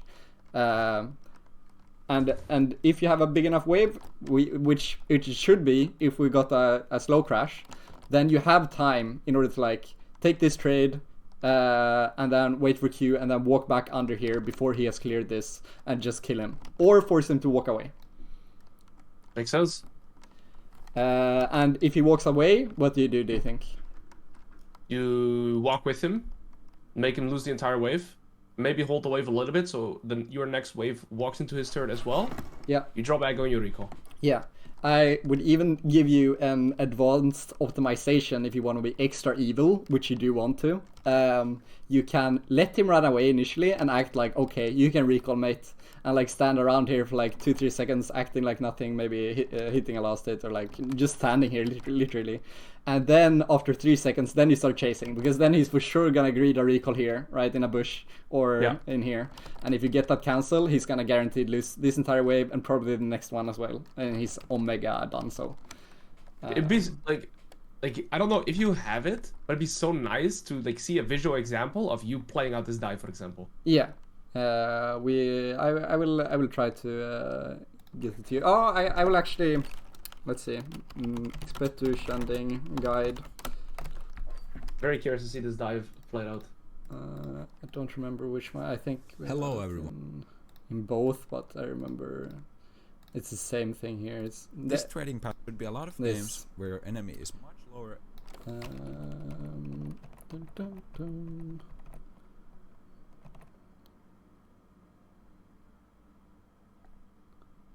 So here, for example. Yeah, that's it. Yeah, you can do it. You can do it that close as well. It's still only gonna be one tower shot. It's just a little bit safer and like less risk of you misplaying, and a little bit higher value if you do it here. But you can do it like further up as well. Same here.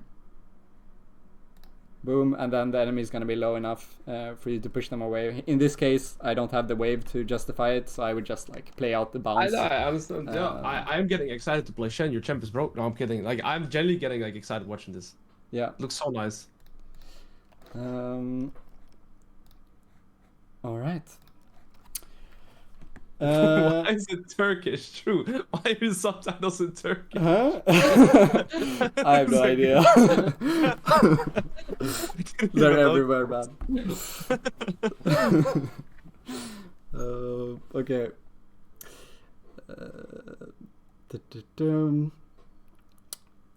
Yeah, and the reason you can't do it here is like, even if you get the tower crash taunt, he's not gonna be low enough for you to push him away at this point. So then we're forced to take the small win of the recall. It's only if you already have established a lead that we can actually like really punish. Yeah, but you can still always do this, right? Let's say but it's not worth it. It's not worth it unless you can get value quickly, right? Then it's just better to reset and then try to get more consistently. Yeah. In this situation, 100%. But in another situation, I don't know, you're like full HP, he just TPs back, you do the same pattern, right? Yeah. All right, we've talked about this. We've talked about this.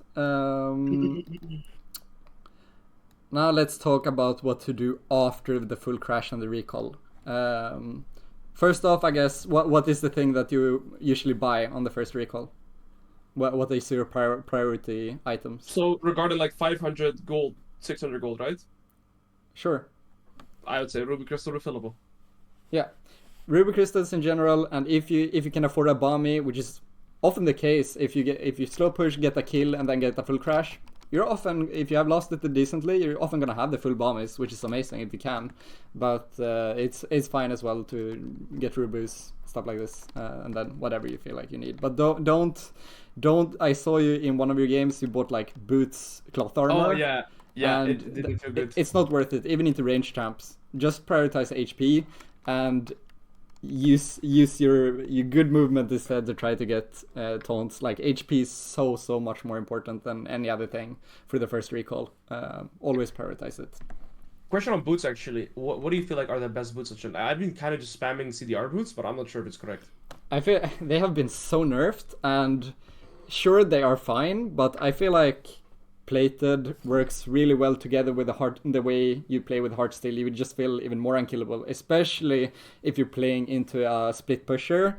Like the extra value of having it versus a Jax, Fiora, etc. I think you can't not go steel caps, especially if you're doing well in lane. If you're like getting crushed, maybe you just get CDR boots and play for Rs more. I don't know, but if you're doing fine or well, I would definitely go armor boots if enemy have a split pusher versus like Ornn and Sack and stuff. Maybe just go lucidity.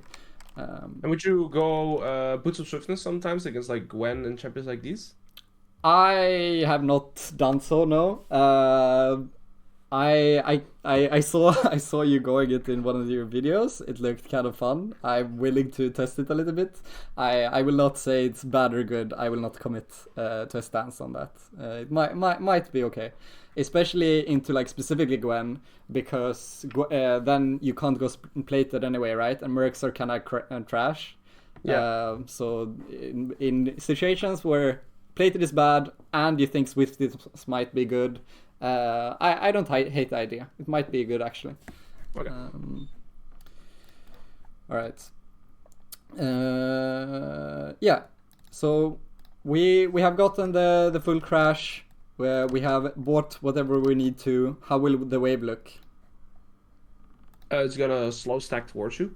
The moment that you get back in lane, what's gonna be the state most of the time? It's probably gonna be, I mean, depending on if he has TP or not, right? It really depends. But if he's TP back, it's probably closer towards your side. If he has been walking back, it's gonna be probably a little bit close to neutral, maybe slightly like closer towards his side. Like if you're both walking back. But either way, his wave will be a lot bigger, right? Yeah. So somewhere around here, and let's just write up. This fucking long lines. Boom, boom, boom, boom, boom, boom, boom. Okay. And you have a couple of leftover minions here, and he's gonna be here, and his goal is to crash this. So we walk into lane with an item advantage, probably still an XP advantage, even with the standing XP, but maybe not, but definitely item advantage. What do you think is our goal here, and what do you think we should be doing?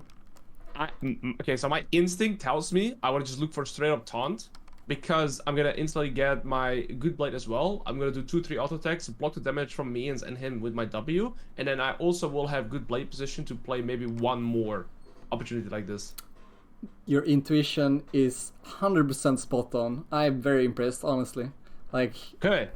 Holy, most people do not give me that response. Most people have listened to all I've talked about blade placement, and they know it's a big wave, and like they just say, oh, I placed my blade in their trade, or like something like this, but or I start thinning the wave. No, but you're absolutely right.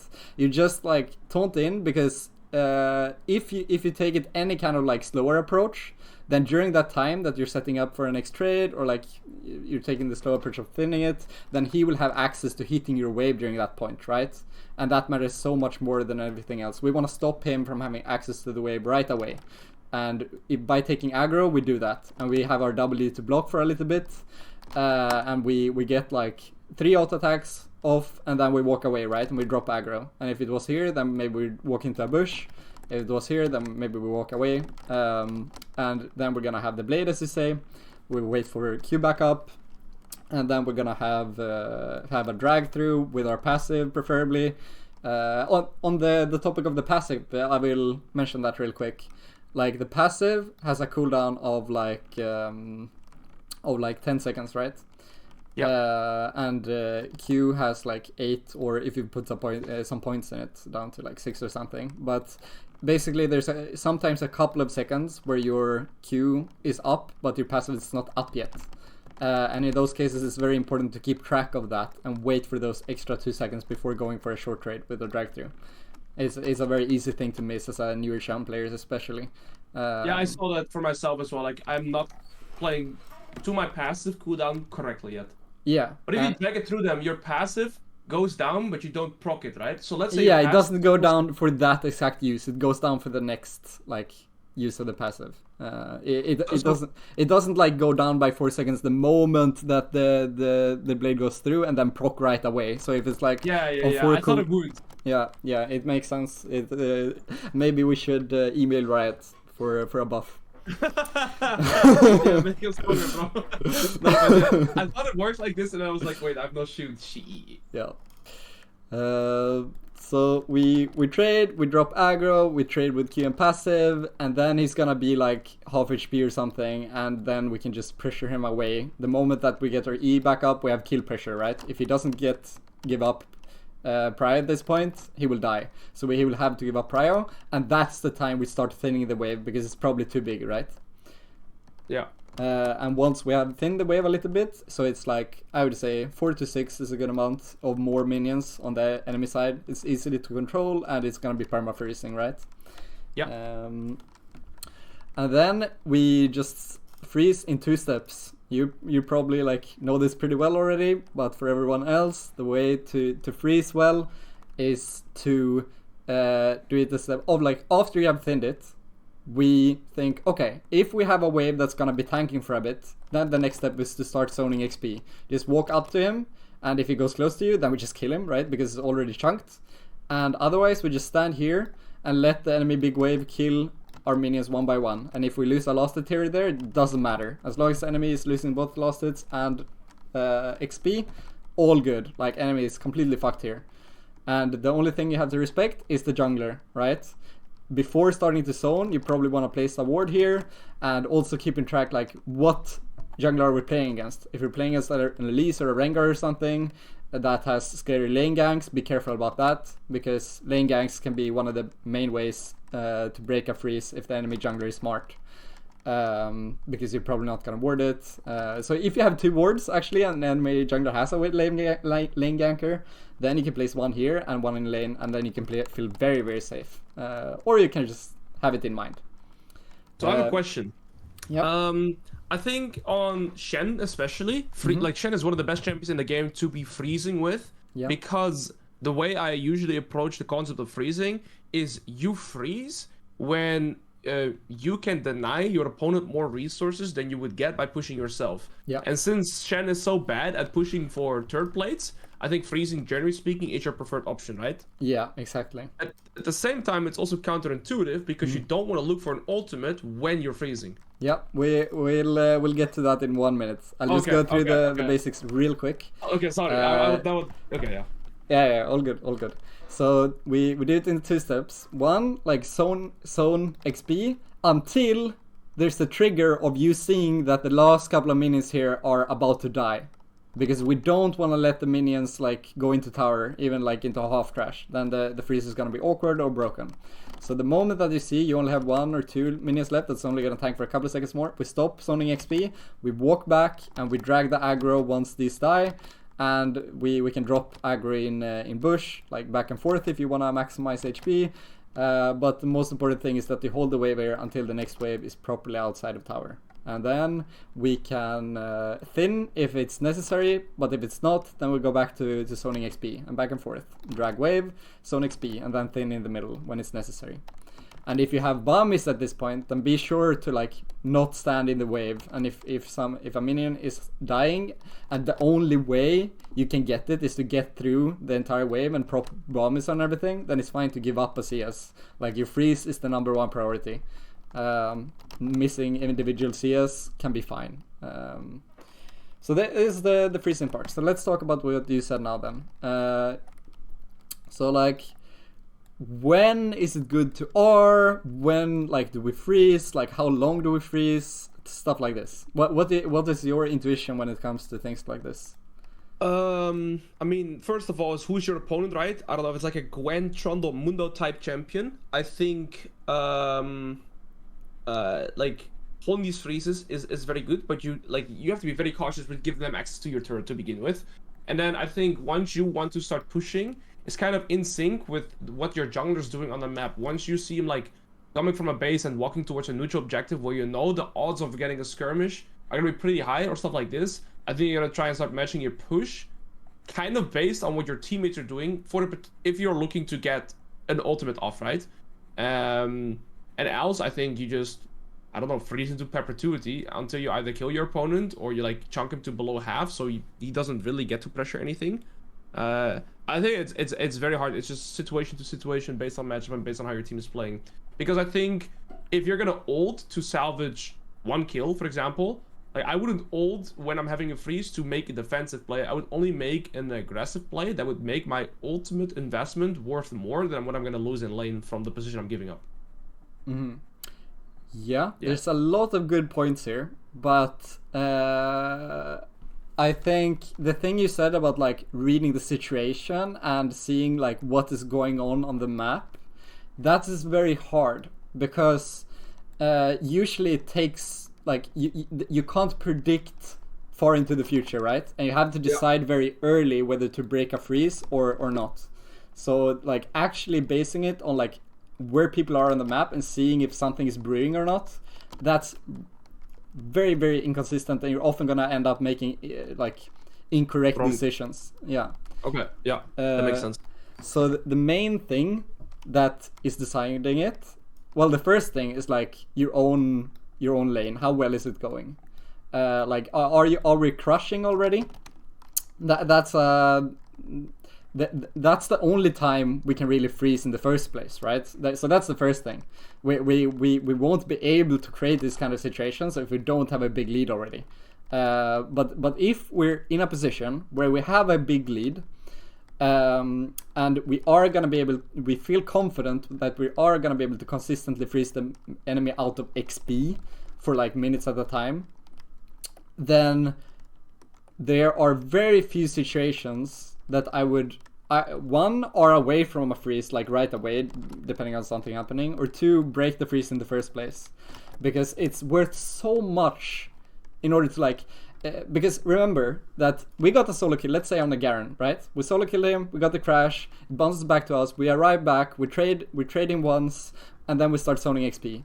He's gonna be like level 3 or level 4, somewhere around here, and you're quickly level 5, and suddenly you're gonna be able to like approach level 7 while he's still stomping at like level 4 5. Like he's gonna be completely out of the game, which means that he's like fully useless for the next like 10 to 15 minutes, where we can have so much freedom on the map to like do whatever we want, and he's gonna only be trying to catch up, and he's not gonna be able to catch up even like not even fully catch up for 1 or 2 or 3 plays that you're going for, but he's just gonna be catching up a bit.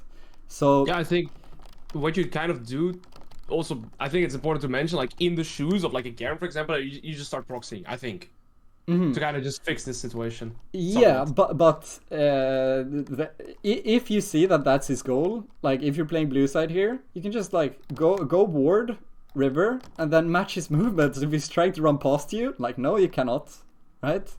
He would have to run all the way to mid lane and try to sneak out in some other way. Like, how is he gonna do that? Yeah.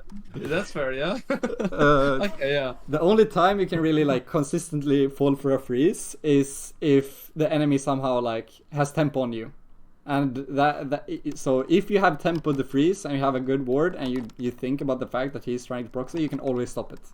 Yeah, that's fair. Unless it's a Cyan who can like sneak past with R. That annoys me when that happens.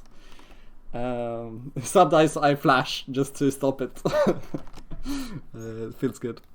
Yeah, because also they just proxy. Okay, that makes a lot of sense. So you would, yeah, I think that's the thing when I'm like more fresh to Shen, you kind of also just feel trigger happy with your ultimate, right? Not understanding how much you're losing. You do. But there are a lot of different situations where it's actually fine to R away from a freeze, believe it or not.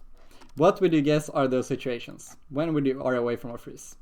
Okay, the first thing, only in an aggressive play, right? Because the thing is, okay, so I want to like put this more on your first place too.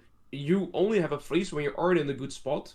Mm-hmm. So it's like you want to. Let's say your opponent's already 0-1 or potentially even 0-2. Like killing him for a third time is not going to be as impactful as winning like an early game skirmish around your team, right? So I'd say that's like one thing that's going into my mind. I would say that's not a good enough argument. That it is aggressive and a good play. It's not enough for me to do this. Like you would have to be more. Like I wouldn't even R away for like guaranteed 2 kills. I do not care. It's so much more worth it to keep the guy out of the game and still have my R for another play. That would probably give some value anyway. Even if he's 0-2 already? Yeah. Okay, interesting. At least for a bit, like not forever. I'm only gonna do it until like around like we won't want to be freezing after we hit level 8, like around to level 7 8 is like where I would definitely be freezing towards, even if he's very far behind already, just to keep the game into a 5v4 situation basically. But okay, so I think then I think only around topside skirmishes then. Yeah, that's one thing. So topside skirmishes. So the most common one is grubs, right? But it can also be fine to do it to mid lane if you have a wave that just has arrived, so it will tank for a little bit. Then like mid is close enough to top lane where he's gonna like break the freeze, but you're not gonna lose a crazy amount. You're gonna get up and catch most to all of it. If the fight is slow, like quickly over, which is it usually is with the man advantage. So position on the map for the fight, yes, and then I would add 2 more situations where. So it's not like 2 kills. So if it's not 2 kills, then honestly I couldn't guess. Yeah. So one is that if you have a huge shutdown that you're trying to protect, or like a bounty on a teammate.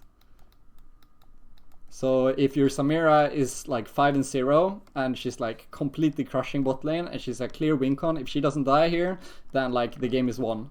Then sure, okay. I don't want to let the enemies completely like. But that's all time rare around like level 6, right? Like this. Yeah. Okay. Happens. Yeah, I would even say like okay, 300 gold shutdown. I would probably R for that, right? If it's clear that we have a hard winning somewhere. Okay. Yeah. But I would probably not do it for like 150, but bigger than 150, and I would probably go for it. I like it's only general rules, but yeah. And of course, this comes into this as well. The closer it is to top lane, the more fine we are. That's also a variable, right? Everything goes into it. Okay, so the next thing would be like your jungler's position. If he is top side, if he is like doing his Gromp right here, then I'm totally fine R'ing bot and letting him catch the wave and XP and protect plates, and our team doesn't lose anything, and I'm fine giving up my individual stuff. Individual leads are like you're still gonna be fine individually after giving this up, and the jungler is gonna love his time, and he doesn't get plates, and we're all good. Makes a lot of sense. That's a very good added perspective, yeah. Yeah. So these are like when to R away from freeze. But let's talk about R'ing in general when you're around like just hitting level 6 or level 6-7. So general rule of thumb is like the further ahead you are, the less you want to be R'ing, and the further behind you are, the more you want to be R'ing. If you're getting crushed a lot, then you're probably gonna lose some plates eventually before 40 minutes at some point. So it can be fine to give up a little bit more quickly in order to find a play. And so just to emphasize on that. So I think when you say the further ahead you are, you mean 1v1 into your opponent, right? Not yeah, like 1v1. Okay, yeah. So like the worse the lane is going, the more liberal you should be with your R usage. The better it's going individually, the more like saving you should be with your R and more picking perfect spots only. Yeah, and that makes sense. So that is one variable, and then there's the game as a whole as well. So I actually have this is what I was saying basically. So how you're doing yourself, this is what we just said, and then there's like the entire team perspective as well. If your team is ahead a lot, then we want to be R'ing very few times, just saving it to keep shutdowns. Don't R even if it looks really, really good and you're gonna get guaranteed 2 kills, because what might happen is like you guys are 15-3, you're now 17-3, but now you're RCD and your team that is winning, the guys who are strongest, will for sure go for aggressive plays and probably throw the game during the next 2 minutes, or it's a big risk at least. Because if we think about it as a tree diagram of like different outcomes, then like all of the outcomes are leading to wins right here, except the one where the shutdowns get given up. So it doesn't matter if you lose or if you win a little bit slower here while keeping your R, compared to like you use your R liberally and they also don't give up shutdowns. Like you could probably win 2 minutes quicker or 5 minutes quicker if you R a lot, but you're also risking losing the game. Yeah, can I ask one question to our previous statement? I think it's important to emphasize on this. Yeah. When we're talking about our ultimate, we're mainly like mentioning level 6, 7. And Yeah. people are asking, why does it change around 8 to 9? I think I have a pretty good idea as to why. Mainly because at that point, we're later into the game. Yeah. I think So, denying EXP, yeah, I'll let you take the charge. I would say that the things I said about this is that this does not end around level 7, 8. I would say this is generally true throughout the game. But like the lane part, the variable about like how you are doing, that matters because like the lane will end around somewhere around there. Like plates will fall off, mid will begin, people will move around. It's about objectives and like lane assignments. It's a different situations. But the thing about the like whole concept of how the game is as a whole, this is true throughout. I would say. Yeah. Okay.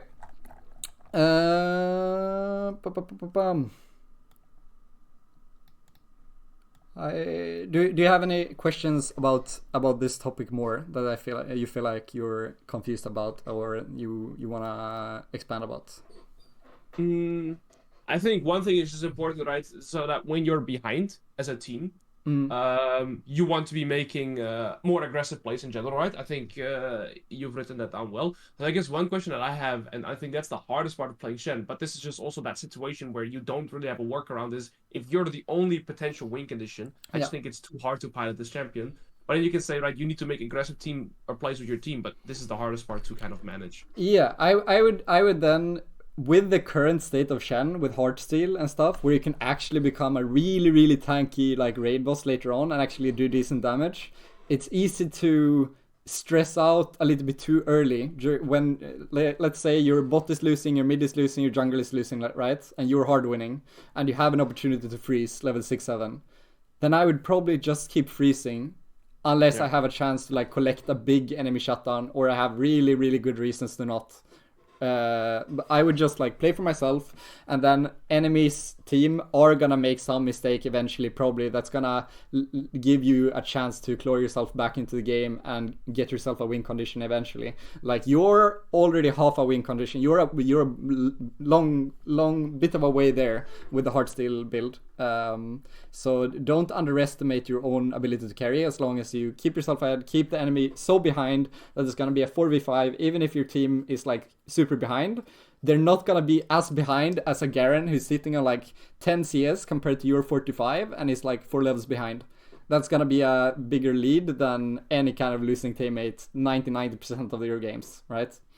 So as long as your bot is farming a little bit, you're gonna have chances to get some kills later on if you're super strong and you don't give up your only winning part of the map. Yep. Makes sense. All right. Okay. Now I'll only do some last comments about like mid-late game and split pushing and stuff. So this has changed a little bit since Heartsteel era. Before I would say that like you get unscaled and we play around it unless you're like super far ahead. But now we can actually start like winning side lane. It doesn't mean that that we suddenly have great tower pressure, because we don't. But we have really good 1v1 potential, and that matters a lot for split pushing as well. So if you're ahead, let's say that like the lane you would play towards is the bot lane right now, because maybe the objective is Baron, let's say, and the tier 2s are the next towers, because both bot lane towers have fallen. Then when would we like go to split push versus group with a team? What do you think?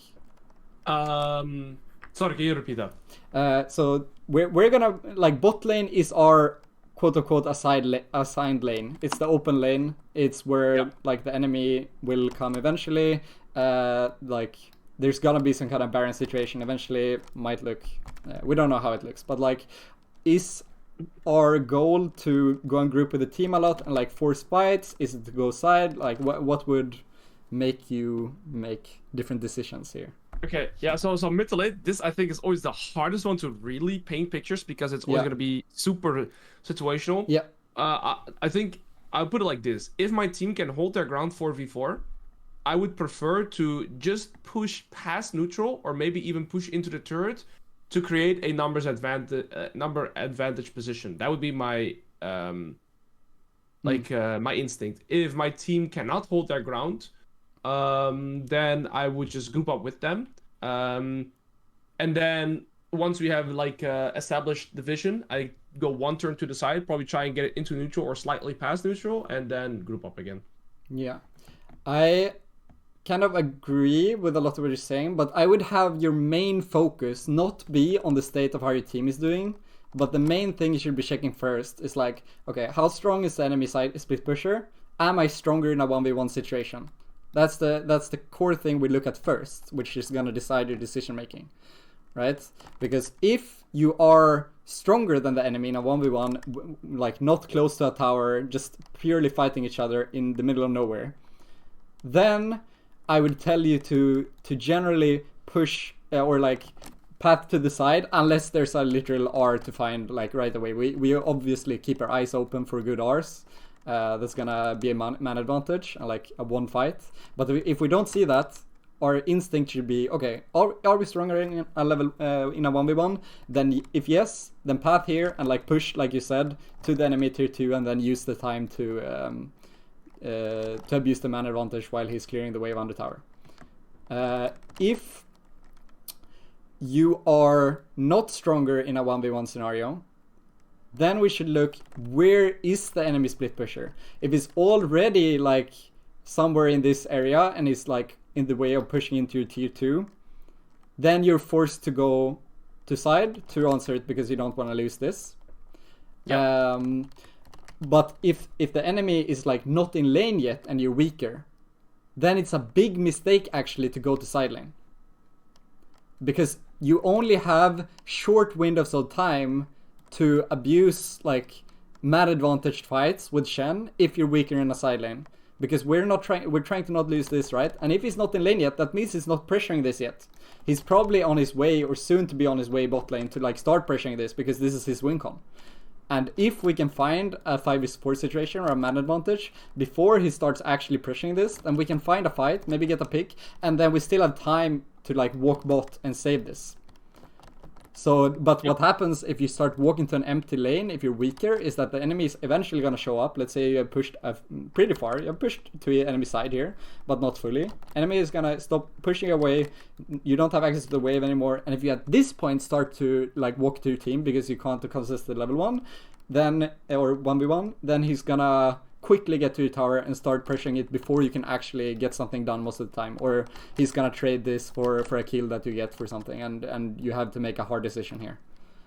So it's very important that you path into your team in the right spots and paths into side lane in the right spots. Know how the 1v1 is gonna go before you go there.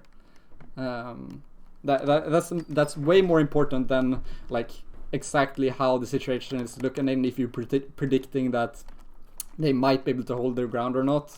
Like, as long as you have your R, if you are stronger here, you would not go here just because you don't think they can like get perfect pressure here or like control wards. You would just do your own thing and then you can fix that shit when you have free time. So focus on how the side lane is gonna go. It's basically it.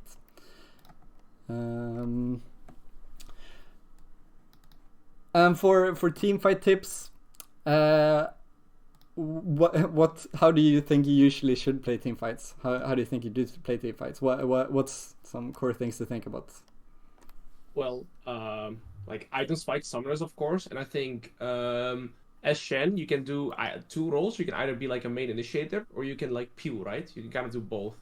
So I would establish before the team fight kind of what is your win condition in the team. If you have like a super fat AD carry, I would rather peel the AD carry. If you have like, I don't know, type of dive comp with like Nocturne, Jarvan, something, then I think it can also be fine to ult on them when they're gonna make their engage, right, and just follow up with them. But I think before the fight, it's kind of establishing what your win condition is regarding fat carry that you have to peel, or playing more as a dive initiator and following up with that. I think you can play both roles, and it depends on the win con you have in your team. I agree. If you have a strong backline, we play for that, right? If we have a strong like diver, we play for that. What happens if we have both? What happens if we have a pretty strong Caitlyn, but we also have a pretty strong like backline diver? Well, how do we normally want to play? I think in this instance, I would check my backline summoners before the fight. If he has like flash and I know like he's gonna be fine without me, then I think I can initiate with the diver. If this is not the case, and it's like, I don't know, like a Jhin against a Jarvan, then I would probably play to peel. Of course, it depends on like variables, as you know, but I would generally make you pick to play for the backline over the diver, because my logic is like the diver is a champ designed around having some kind of big impact alone. That's how divers are designed. Like Talon jumps in, maybe gets a kill, maybe gets out even, or just trades 1-for-1. He does his thing, right? But backliners either they die or do nothing, or they solo win the fight. And Shen's kit is really good for peeling if like people dive onto you, because that way you get good use out of your W, which is not the case if you dive to kill. And your all also gets like higher value because you can wait until the guy is like actually about to die. You use your W first, and then you use your E after it's necessary, and then last, like right in the last moment, you use your R. And that way, like, people are, oh shit, shield when we have just burned Caitlyn Flash and burned all of her shit, and they're right about to kill her, and then the R comes in, and like, it's gonna change everything. While R, when you dive, it can be nice to like get yourself in there faster, right? Or like another person that's diving deep, just because you arrive at the diver. It has some value, but the shield doesn't really have much value. So we're basically hoping that backline will be fine, and it's usually better to hope that the diver will be fine or have some impact. Yeah, that makes sense. When do you think it's ever good to taunt flash or like go for an engage? You said that sometimes we do that ourselves. Or like, I guess when you get their main carries, right? Like especially then when they're like grouped up, I guess. If their main carries are grouped up, you can get both. What would you say is the most like common mistake, do you think? When do you think it's a mistake to taunt flash? When your team can't follow up. Like you bait your team to chase into it in that fight. Yeah. So it's basically has to do like how far away are they from like the damage dealer's range. Even if you find a juicy taunt here on like the carries here, but your team, firstly, the teammates is gonna have to react first. That's gonna take a split second for them to realize what you've done probably, and then after that split second, if they have to like walk for a little step forward or use an ability to get into range here, then by the time they get here and are ready to actually deal damage, the taunt is going to be ending, and the enemy team has a super easy point to like, they know that the moment that you taunt in here, they know that your team has to follow up, right? Or they're just going to kill you. So they know that this area is where they're going to blow like their load, basically. They're gonna Malphite R, they're gonna Ziggs R, they're gonna use all their AoE spells, right? And just fuck your teammates up if they have to move a little bit. So it's only if the enemy really oversteps and you can kill them while the taunt is like active and your teammate can actually be in range or ready to start dealing damage. That's the only time I would really recommend taunt flashing. When an enemy trolls, basically. Otherwise, it's better to more have a mindset of a Braum or something. to like wait, see what the enemies do, respond properly, wait it out, see cooldowns, and then your E is very adaptable, your W is very good reactive spell, and R very good reactive spell, and like that's why when I have a good friend who's also a Shen main, who Blue Ninja, he watches me a lot, and then he always says when he watches my team fighting, like, you just stand there Shending, like you didn't do nothing. What the fuck? Like why? And it's so funny. Like usually the best way is to just stay there and stay adaptable, and things are gonna work out because your adaptable spells, they have instant effect. You don't have to like set up a fight or like really go in and then eventually get value. You just stick around there and you have a couple of key spells which like completely turns things when you see what the enemy does. But if you waste one of them, then the enemy can play around you so much easier. It's kind of crazy. Yeah. Okay, so just be more patient. Very, very patient. I think it's gonna come with experience as well. Yeah. I just want to go in, but yeah, I'll definitely try to keep it in the back of my mind. Yeah. Only go in if the teammate is ready to follow up right away. And remember, like, if you go in with an E, right, you will never have a good W on teammate that fight. Yeah. Because unless you get Q up again and you flash to the team and press QW or something, the W is gone the moment that you taunt in. And that can be worth it, but you have to remember that your kit is just not the same value. Yeah. Okay. That's I feel like my brain has expanded. Perfect. It's early game now. What did you say?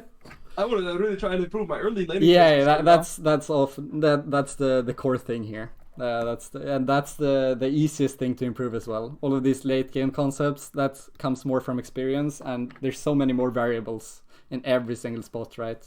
While it's very, very similar, the general rules of like how you use your blade, how to replace it. There's only I usually say that like for trading, I think the 15% or 10% is matchup based. At least that's the feeling I've gotten when I've coached and like played throughout the years. Like it matters a lot. But if I knew I was playing against a new melee champ, right, that I didn't even know what their abilities were, as long as I know my champ and what my trading patterns are and what I'm good at, it usually doesn't matter even if I don't know what their abilities do. If I just like apply all of these fundamentals right. So don't focus like too hard on the matchups. Of course it is important, but focus more on doing the same thing every game and figuring out why it works or why it doesn't, and things will usually move forward really quick. Perfect. Yeah. You won't need this last point. I usually talk about like how to ping shotgun in mid late, but we can actually. Yeah, it is really important. Yeah, it actually there's what's it called? There's this app. I can't think of the name right now. Professor. There's also stats where they keep track of pings on average. People ping so little. If you're communicating with ping like on the way pings and stuff like this, you can just like when you're gonna taunt flash your ping on the way just a little bit before. Or when you're about to ult, right, you can just signal intentions way better, so your team can just react. And a split second can really be the world of difference between them like kiting away or actually going in. Yeah, and like I think the most important thing is like just think about the fact that like 70 to 80% of fights in like every single elo, I would say even more high of a percent in low elo, but like in every single elo, honestly, is decided by who has the man advantage. Like someone gets surprised by an enemy showing up and there are suddenly 3v4, or like it's very, very few times where it's even man advantage and it comes down to skill expression. It happens sometimes in every game, but it's very rare compared to just ganks / showing out of nowhere / people don't respecting man advantage. So if you only focus on that in mid late and just think about how many people do we have here, how many people can the enemy have, if they must have or can have more, then spamming danger on your teammates. If you're guaranteed to have more, then spamming on my way and just go in. And that's true for Shen and other champs as well. It's like so much value just from that. And the earlier you ping it, the better, right? If you see that your Diana is invading into a risky area, if you ping her the moment that she starts going into river and pathing there, then she's gonna listen way more often than if she's deep in there and has like her eyes on a play already. Then she's not gonna give a fuck. So the earlier the better. Perfect. Yep. All right. Thank you so much for today. Well, thank you for your time and helping me and all the piggies here expand our brain on League of Legends, some concept, but also mostly on Shen. I'm gonna be very interested into applying these concepts for a while, and I'm gonna try it. Fortunately, I have to play it through the FPS. No, I'm kidding. But I'm gonna do my absolute best try to implement this. I'm genuinely very excited to play some more Shen now. So again, thank you for your time. And do you have any final words? Well, I hope we created a couple of new budding Shen players from your viewers. I'm expecting to see you all in Hilo 07. Let's go. And maybe one last thoughts. Like we said at the start. Why is Shen not getting nerfed? The champion has to be nerfed, right? Like it had to be in the nerf list. Either shield bash, or some items, or something in this kit. Yeah, I agree. Like, I tried Shield Bash one of the first game after it got buffed, and I literally had like 6k Shield Bash damage. It was more than the grass. It's like, what the fuck is going on? I just hope if a Rioter watches this, please, I beg you, nerf the Shen R or some itemization thing, not the Q again. They have already, like a couple of years ago, they stated that they wanted his like identity to lay in the R, and they added the bonus HP scaling, and they took away Q damage. I want to have some kind of skill expression where if I play well around blade placement and getting blade placement consistently, I wanna like be strong, and then you can remove like half the shield. You can make it half as big or even more. Like, I don't care. Just let me have some kind of like lane pressure. Let me be a strong early game champ, and it's fine if I fall off. It's fine if they remove like hard steel and like make him into a poorly scaling champ again, because I was fine with being a strong laner, good map pressure, but you get outscaled. But right now you have no weaknesses. It's kind of crazy. There you go. Play Shen. Play It's that Shen. easy. All right. That was very insightful. All right, boss. I think I'm just gonna go and play some Shen games, and we stay in touch for probably live coaching towards the later end of the climb. Yeah. Sounds perfect. Good luck in your climb. Yo, thank you so much, man, for your time, and we speak to each other later. Sounds good. Yo, see ya. Damn, that was insightful. I learned more than I expected to learn, actually. I think Shenning is an amazing player, first of all, right? Like, if you don't know, he ended rank 7 with a good reason, right? But it's a very good theoretical and solid approach to his laning phase. A lot of concept that I never really even would have thought about myself without playing tons and tons of Shen games. So, very insightful, very useful. There he is, guys. Mr. Shenning Help in chat. Can I get some 07s? And while you're at it, check out Mr. Shenning Help stream, his YouTube. He's the GOAT.